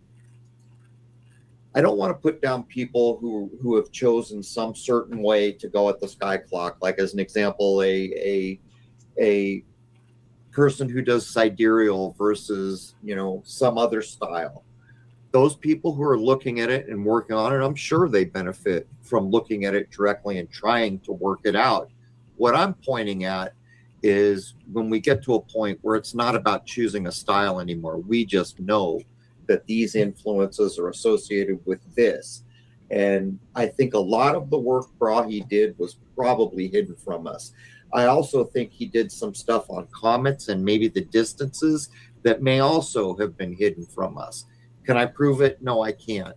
But to have a man who correctly gave us the solar system that I accept as correct, then finding things like the secret hidden hand running the world back in the 1600s was making artwork that proves they knew his work was superior. And he was into drawing charts, birth charts, and all kinds of other charts. And that is about the energies of the sky clock. I once read it was a book, a compendium, a really old compendium on astrology ideas. And the man who wrote it, who was very educated, by the way, wrote something in the preface like this: a person who knows nothing about the sky is like going to a river and jumping in and letting the current take it where it will. Whereas a person who knows the value of the sky will already have a map of the river. He will know when it floods. He will know where the rapids are. He will know when he can get into the river and when he should get out of the river. And that was the example used. The problem in our time is there has been such a careful psychological engineering being applied, where if you are religious in any way, then you're supposed to view anything that gets the tag or the label astrology as evil. And if you're into astrology, you've been taught that those religious nuts are just nuts. And these are the problems that we've got to overcome so we can get beyond all this and actually begin to sit down and say, you know what? There's something to the great conjunction of Saturn and Jupiter. How do I know? Because not too long ago, it brought us 9/11. And the very next one brought us COVID and things like this, but down to a minute understanding where the idea is you could roll it down to the second of a day. And an example of that would be, maybe I want to grow some corn, and I know for a fact that this hour in this month is the best I can possibly do for the corn that I would like to grow, or something like that. You reminded me of the quote that we added to Shoot the Moon. Anyone who imagines that all fruits ripen at the same time as the strawberries knows nothing about grapes, Paracelsus. Or coconuts.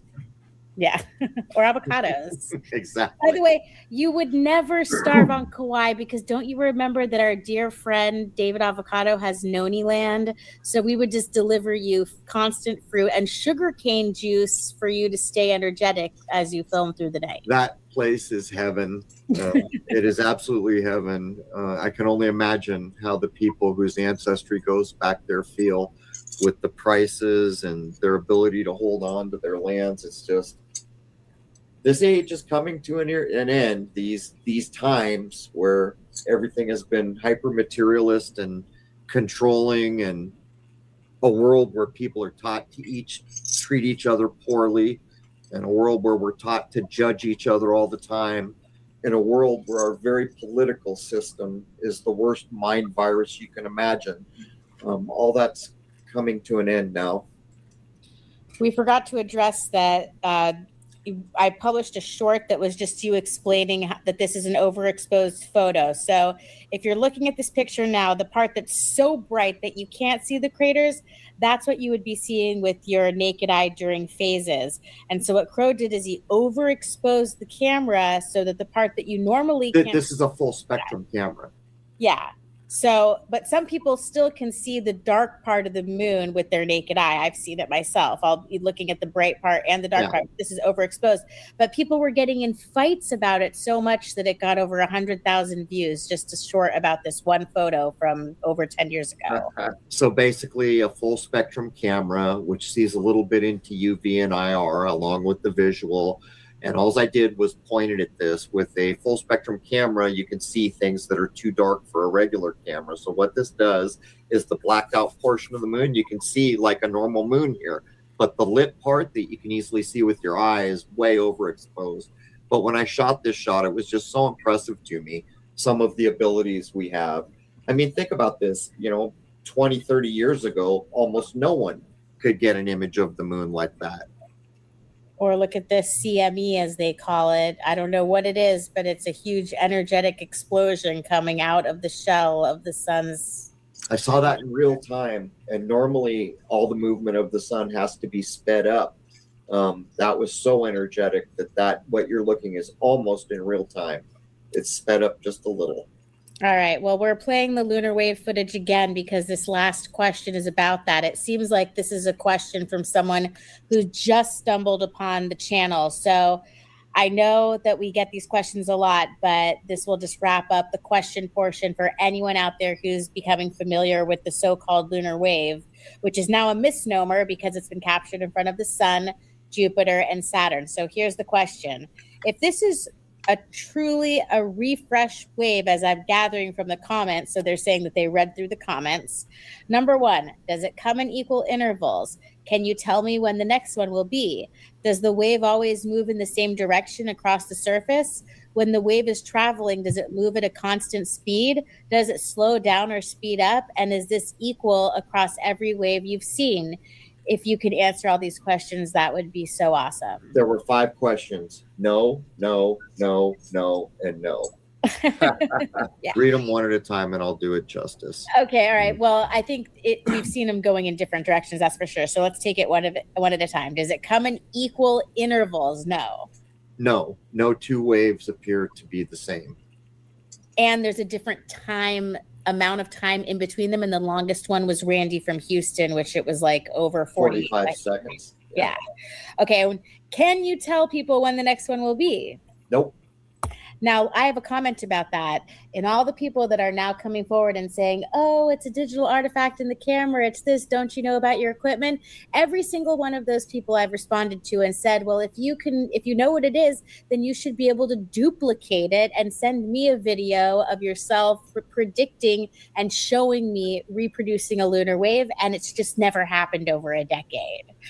Well, I'm so busy trying to get pigs to fly. I just haven't had time for that. Yeah. Okay. Does the wave always move in the same direction across the surface? And the answer is no, because we've seen it coming from the top to the bottom, the top, and the side. That question is being asked by someone who has never observed the moon, because the moon from our particular vantage point rotates about 90 degrees every 6 hours. In my view, that is because it is getting further away from us or closer to us. But having said that, if the thing you're looking at is rotating 90 degrees, then that question doesn't make sense to start with. Right. And it also might be like they're coming under the assumption that it's the overall consensus that it's a quote unquote refresh wave, which also suggests things like projections, which we don't agree with. So we should just clarify that. And they're asking if the wave is traveling, if it's at a constant speed. And I have to say that in the best lunar waves I've seen, it does look like each wave travels at the same speed. Yeah. But within that wave, in other waves, they're faster, like the first lunar wave you captured. But they don't accelerate or decelerate as far as I know. Yeah, constant within that grouping because they come in pairs. So that was the answer. It's not equal across every wave. And so that's it for the questions. And then now, before we end the stream, do you want to quickly cover the situation that I heard after we released episode 660 with Jerry Marzinski? Yeah. Yep. Okay, so in that episode, they were discussing about intrusive thoughts and that schizophrenia might not be what the mainstream describes as a chemical imbalance that can be resolved by just dumbing down people with drugs, and that it could be more like spiritual warfare where people are exposed to something that's actually happening in a realm that's unseen. Surprise! So all of these voices of people that are called schizophrenic, they're always negative. They're always intrusive. Unlike other situations, like if someone's on too much anesthesia for too long, they might have a funny hallucination, or if someone takes psychedelic drugs, all hallucinations are random. They can be funny, they can be scary, they're different. But with schizophrenia, we see these patterns of negativity and suggesting self-harm. And that's what has opened Jerry Marzinski's eyes to the spiritual component. So during the episode that we released, we mentioned that in some cases, when a schizophrenic is having like a very severe episode, there's two aspects of this way that you can address it as an experiment, which is one, have a rubber band around their wrist and you snap the rubber band, and that kind of does something for the situation. And at that time, he recited Psalm 23. And so someone was listening to that episode and they were having a very difficult time with the family member. And the family member, I'm not going to get into specifics, but it was such a violent situation that, things had changed, that the police were called, and it was days of just utter terror with this person. And then the family member was sleeping in the room snoring, and she walked up to the door and she quietly whispered Psalm 91. And she could hear the family member stop snoring. And she was afraid that the family member would wake up and just go crazy. Like, what are you doing outside my room? But instead, the family member stayed asleep. In the morning, the mother wakes up the listener of the show and says, your dad just woke up and said he's not angry anymore. So overnight, Wow. even though he was asleep and not aware of what she was doing, it was basically a pure, I don't know what to call it other than a supposed exorcism of a very negative, harmful, dangerous situation. And even she herself says, I don't know if this is a coincidence. I don't know if this would have happened. Like, she's even doubting it herself. But I just thought I'd share it. It's something to think about. And I don't know if we asked him the question, Jerry, but I mean, for the people that did cure themselves of schizophrenia, they say words like deliverance method. So does that mean that someone who doesn't ascribe to a religion is going to be stuck in the schizophrenic realm? Does it require acknowledgement of the spiritual realm to recover from this? It's very interesting. When people attribute their healing to Jesus, is it necessarily because Christianity is the one true religion, or is it because it was their intention and their belief in something and the positivity of trying to get well? Do people get well because they want to? Do people not get well because they don't want to? I know that's a triggering topic for a lot, but what do you have to say about that? Well, for one thing, David Reif 911, you're going to want to catch the last episode we did, which covers schizophrenia. I don't think there's ever going to be hope of dealing with a thing when you don't comprehend what's causing it. And I think that episode might help in that direction. But as Rose just mentioned, people have done things as simple as a psalm recited, and it has a result. And it's not a guess. It's been done. It's been redone, and it's been observed, but you might catch that episode. I'm with you, Rose. I think that when we do episodes like this, particularly with someone at Jerry's level, I mean, you got to hand it to the guest when he's all that and a bag of chips. He was a shake too. He was good. He had been at it for a long time. He was intelligent and had common sense for days. I imagine a lot of people that are dealing with this or will find a lot of benefit in an episode like that. And even if they don't immediately, the episode may give them leads on what to do next. I am now bringing up for our last topic of the evening. I'm tired. I'm sure you are as well. You remember your friend from Rhode Island, Ross from Conscious Technologies, right? Yes. Of course you do. So I'm just going to bring up his website. And I know that you got this thing called the Core Harmonizer, and I'm so jealous. I wish I could have one, but it's pretty much too expensive for most people. But it is so helpful, and it involves the idea of color therapy. And I just wanted to bring up the concept of color therapy because a lot of people who haven't been looking into alternative medicine are starting to wise up to the healing benefits of color. So we've talked about Dinsha, who used to be like a cop in New York. Will you really quickly just tell people about who he was, the book you wrote, and what happened to him and how he was demonized? And then I wanted to tell you a story from a listener. Okay. Tell us about Dinsha. So there was a man that do you know the episode number? I'm sorry. We didn't do a specific episode about it. We've just alluded to him. All right, there was a man named Dinshaw. You can look it up, and he was in this country. I believe he came from India, if I remember correctly, and he was healing people with light. You know how stage lighting works, where there's a colored piece of plastic. It's called a gel, and they shine the light through it to color the stage. This is the old style of stage lighting. He was basically doing that. He was coloring light, much like you see in the image there, but with a gel, and he was curing people. Why? And why does that work? Well, because everything is a frequency. Whether it's music, sound, light, matter, everything is a frequency. The curing he was doing was so precise that he was saying 15 minutes with this color of yellow, 10 minutes with this color of orange, this many times a day, and it was astonishing. So he created a machine that would allow you just to swap the colors in front of lights. Well, what do you suppose happened next?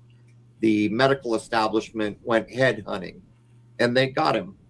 And his machines still exist. If you search, I understand you can still find his machines around, but he was drummed out of business for being a charlatan when in fact he was curing people.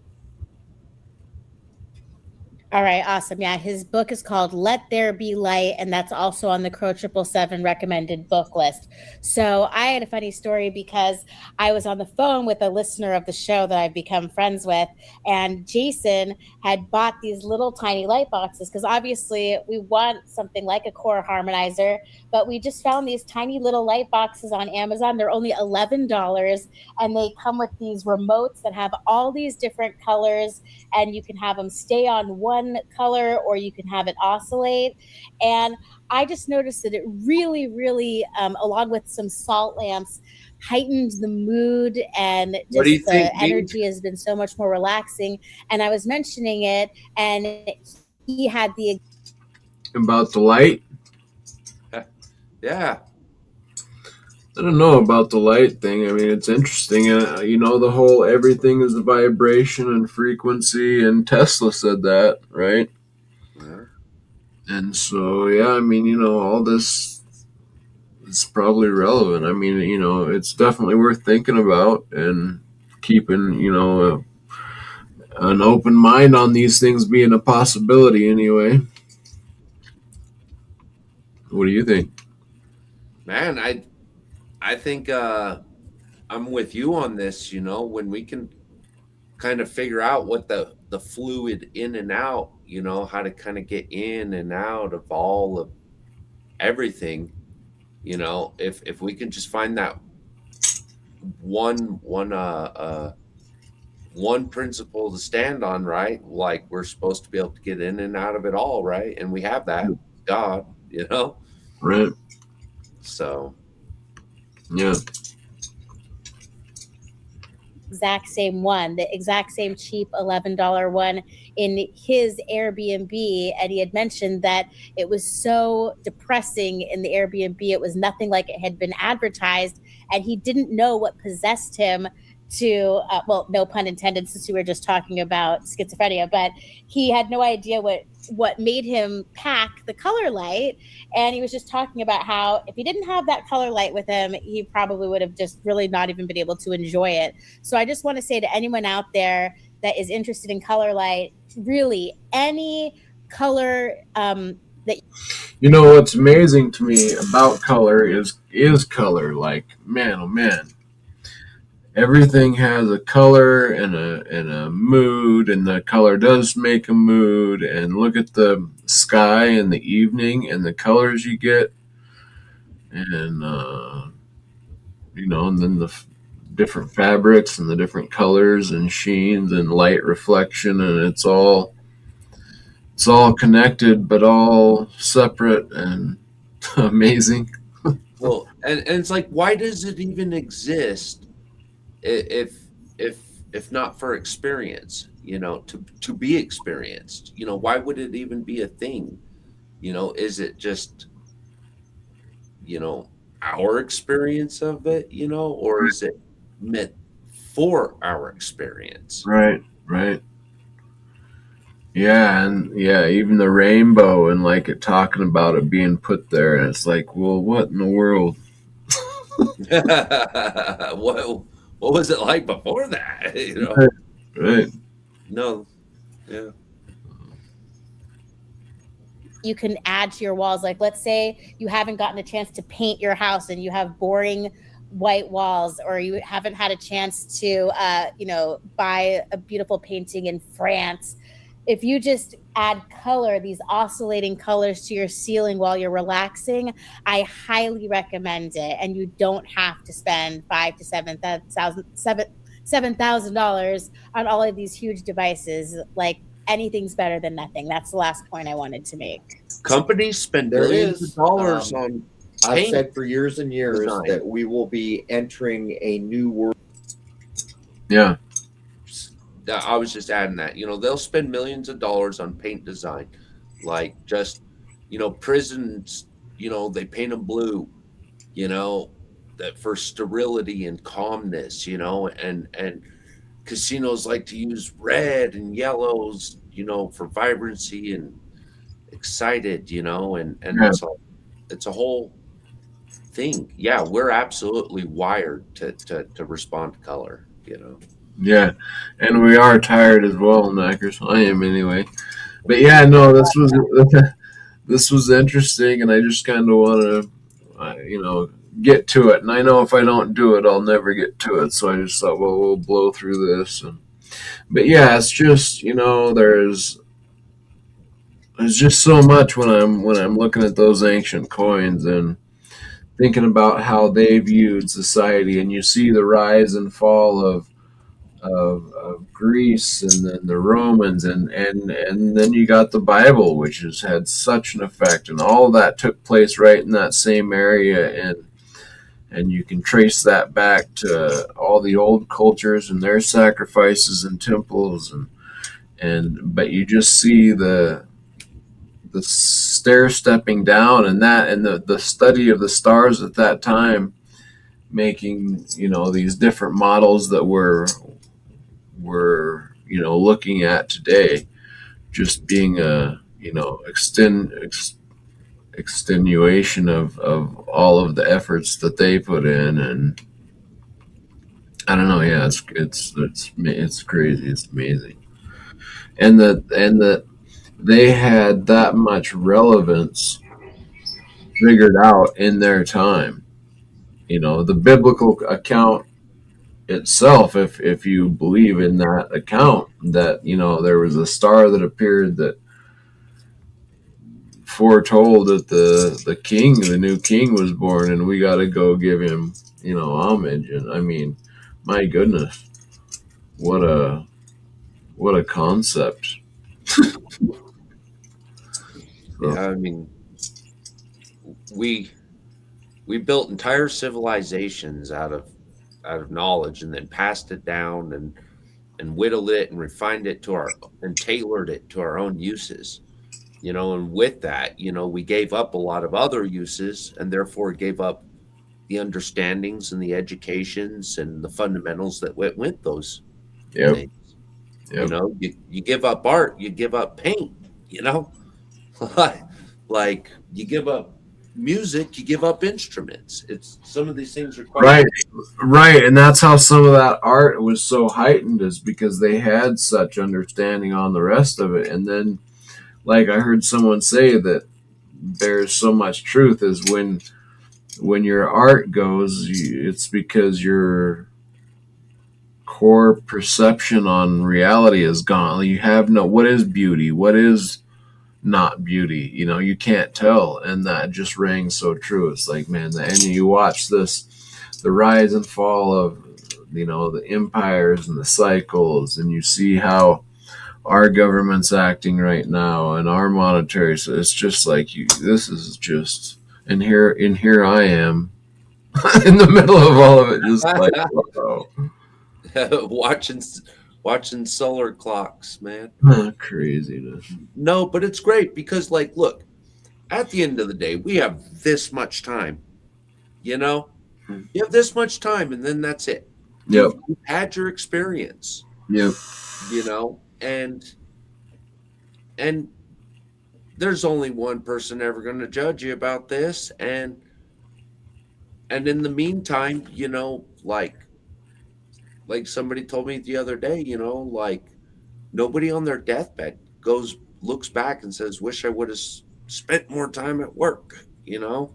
Wish I would have put in a 90-hour a week instead of a 70-hour a week. Nobody says that, and that's what cultures used to recognize, because it used to be more present, in your face, like reality, and they didn't have this the same instant gratification thing. You had to earn friendships. You had to, relationships didn't last long. People didn't last long. Information didn't last long. Information, like we said earlier, right? These guys would have to retain this. Just preserving a word was a difficult task, and these people overcame immense things for these values. It was these values that drove that education through the hardest times. These values did. And this is where these values led to this knowledge set. This is where these values led. Now we exercise different values nowadays, and our knowledge set has led elsewhere. But that doesn't say anything about how right or wrong their knowledge set was, only that it was a different knowledge set for a different purpose, different tool for a different job.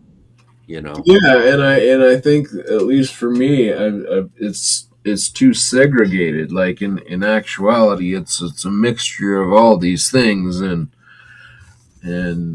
viewing it in the, as if that ancient culture is not important or didn't come up with anything, is a ridiculous way of thinking. I mean, all of their people throughout all of their lives. I mean, sure, I'm sure there was some not so knowledgeable people, but just like they were talking earlier about not having watches to watch the time and the calendar, and I'm sure some people didn't follow the calendar or pay attention to time in that way, but I'm sure a lot of people did, and just the observations that you would gain always paying attention to nature like that. So, yeah. Yeah, I agree. But no, that was it was I I like that you were able to dig this up. I like that they were cool with us using this and reviewing this. This was a fun one. I like dipping outside of the box, man. It helps me handle, other, sort out other truths as well. Right, yeah, kind of step Experience you got. outside of your lane and trying some new information, and just allow it to rattle around and think about it. Sometimes it allows you to view something else from a different angle that so yeah. Hmm. World of curing and healing, when it becomes common knowledge that a certain frequency, or better said, vibration, is matched with its color, its shape, its musical tone, and so on. When that starts to become common knowledge, we will be headed into a brand new day. Everything is vibration, and we need to get past all the hypermaterialism and start to get down to brass tacks and start to comprehend what actually causes things so that we can interact with them more efficiently. All right, yeah, well said. And there was a comment there about people saying different things about different colors. I think the idea is that for a certain ailment that someone has, there might be a corresponding color for that ailment. So when people get different results, it might be that they just didn't understand the causal factor of their ailment or the correct color for the ailment that they had. So that's why I would suggest that people just experiment with light color. And if something feels good to you, use your intuition. Think of the cell salts book. There's a book on cell salts. If you get the right one, it has a fold out of the human body, but the colors of the rainbow are associated around the human body. And each one of those has a constellation, like Aries representing the head. Well, now there's a color with it as well. This is the direction I'm talking about. In that book, They take the time of the year, the color, the astrological sign, and the body, and you can see what direction this begins to go in. Someone just asked if they could replay this on my channel. You can replay hour ones. Hour Was that two, you, me? Yeah. No, he's asking about the live stream. He wants to comment and respond to our conversation. I'm sorry. Yeah, you can do it all day long. Yeah, the only thing that is Which not we allowed to did be shared all is day the long. exclusive Thank you, guys. member Yeah. second hour of the podcast and the movie Shoot the Moon and the 19 Solar Investigation videos. But we are posting little teasers so that people can get an idea of what they're getting if they do sign up to. The view cool those. shot of the moon right I've there. got an episode. This reminds me of the cartoon. Did you ever watch the Cartoon Network as a kid, where like Bugs Bunny isn't? It looks just like this almost. I mean, Like if you Mars or something, you know. kind of, yeah. Don't stare direct, like don't focus in on it, but just kind of let it, be your background. It reminds me of that a lot. That's interesting. It reminded me of like a germ or a microbe of some sort. I was like, wow, man. If you're staring at it, yeah. What we were looking at, would you have been able to say no? Right. Yeah. Got to get out in the morning, so I'm about ready to wrap, but I hope people come over and join us. If you're not a member yet, come be a member. It doesn't cost a lot of money, and we're at a point now where just getting information out and treating each other well is a big deal. I mean, it doesn't sound like much, but it is. It's a big deal right now. We are in hyper change, and we all have the power to help shape what comes next. If we all remain fighting and arguing and judging each other and taking part in political parties that teach us to act this way, then we're not going to change much. So it's time for us to come together. And I hope the website that I've built can be one of those places. Anything else, Rose? No, I'm ready to crash out, man. I need a nap. Me too. All right, that's it. We're going to wrap up what's been, I guess, more than 2 hours now. A new episode comes out tomorrow. And I told you there's a special one coming for 666 that relates in a weird way to the one we just did on schizophrenia. And Wayne McCroy will be there covering egregores. With that, I want to wish everybody everywhere a happy, healthy, and higher-minded new era. There it is, man. Cheers. All right. Well. Wow, we did it. Hey, like right there. Yeah, cool. Who made it? We got 5 hanging out more. Yeah, 7 people in. Right on, guys. Thanks for hanging in there with us. Wow. We We didn't know it would be this long, but that was a lot.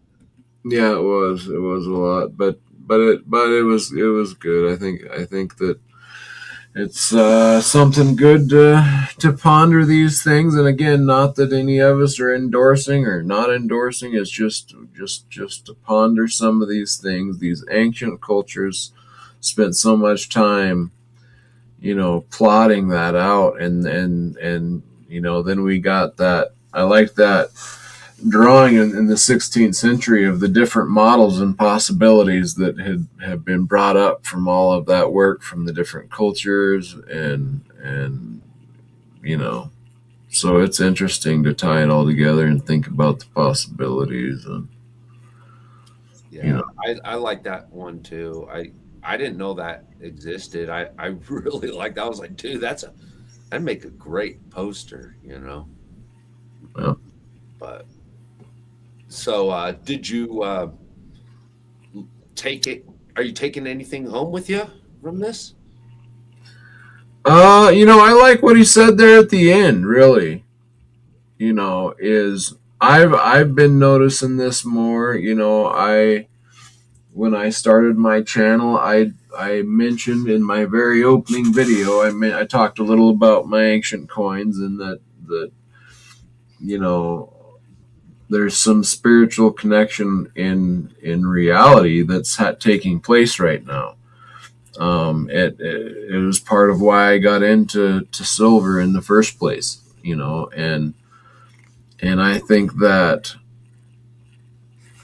just like the Bible says about how many times you forgive your brother, and I think that there's just like he's saying, there's a shift taking place, and well, there needs to be one. I feel like I see it and feel it. I felt the negativity of 2020, and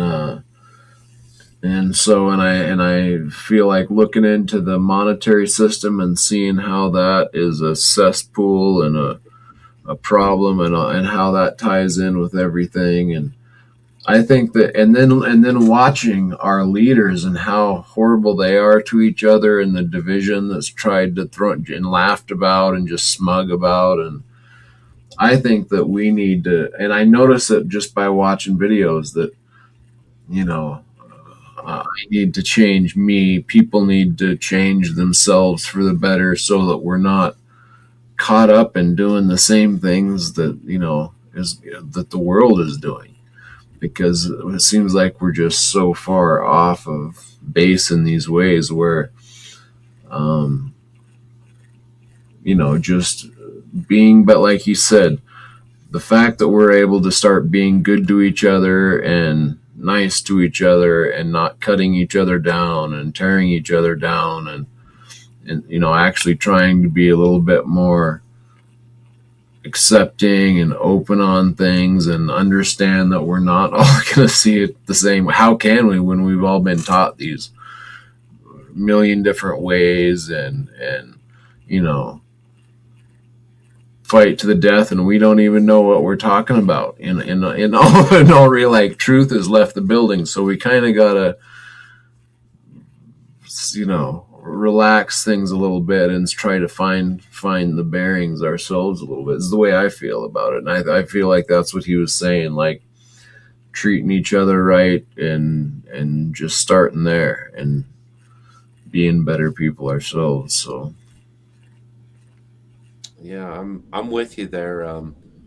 He did seem to care about that a lot, didn't he? Like, look, man, it was like he was saying, look, man, I had to listen to a lot of people, and I just kind of want to be heard too. We're all living this. yeah, yeah, And here I am bringing you what I got, and yeah, putting it out there, yeah, and and I think that is a wise approach to take in this. And I really, there's been a lot of people receiving that word this year, that they just grace, mercy, forgiveness, yep. charity, and these are the works of the Holy Spirit at the end of the day. True that. True that. And so I'm with that. And I was happy to hear the guy out, there was a lot of fun and cool stuff, and he looks like he put in a lot of good work and a lot of hard work. Yeah. And so that's fun. Yep. And chat put in a lot of work. Chat did put in a lot of work. Everybody did. So yeah.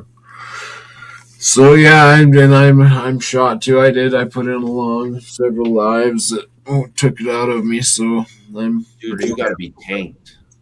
Oh my goodness. So I'm ready to wrap it up. But I appreciate you coming and getting through this with me. And I know that not everything is right in line with, but that's kind of the point. Is let's not. Who care? Like, what we're supposed to be all in line on? How could we all be all in line with all that? It's like there's no way. So you just gotta be happy to be alive, and take the good, and work with people, and understand that we are all kind of working out of a whole here. So be forgiving to one another, and uplifting each other, and trying to help where you can. And with that, we will be back soon with another one, y'all. Thanks for hanging out with us through this, and we will be back. I'll be back. Let's see, what is my... Y'all are troopers. I'm telling you, troopers, knackers. Joseph, think differently. Yep. And the others that are hanging out with us. Yep. And we'll be back soon with more. And with that, I'm going to wrap it up because I am ready to Are you? Thanks, guys. Catch you on the next one.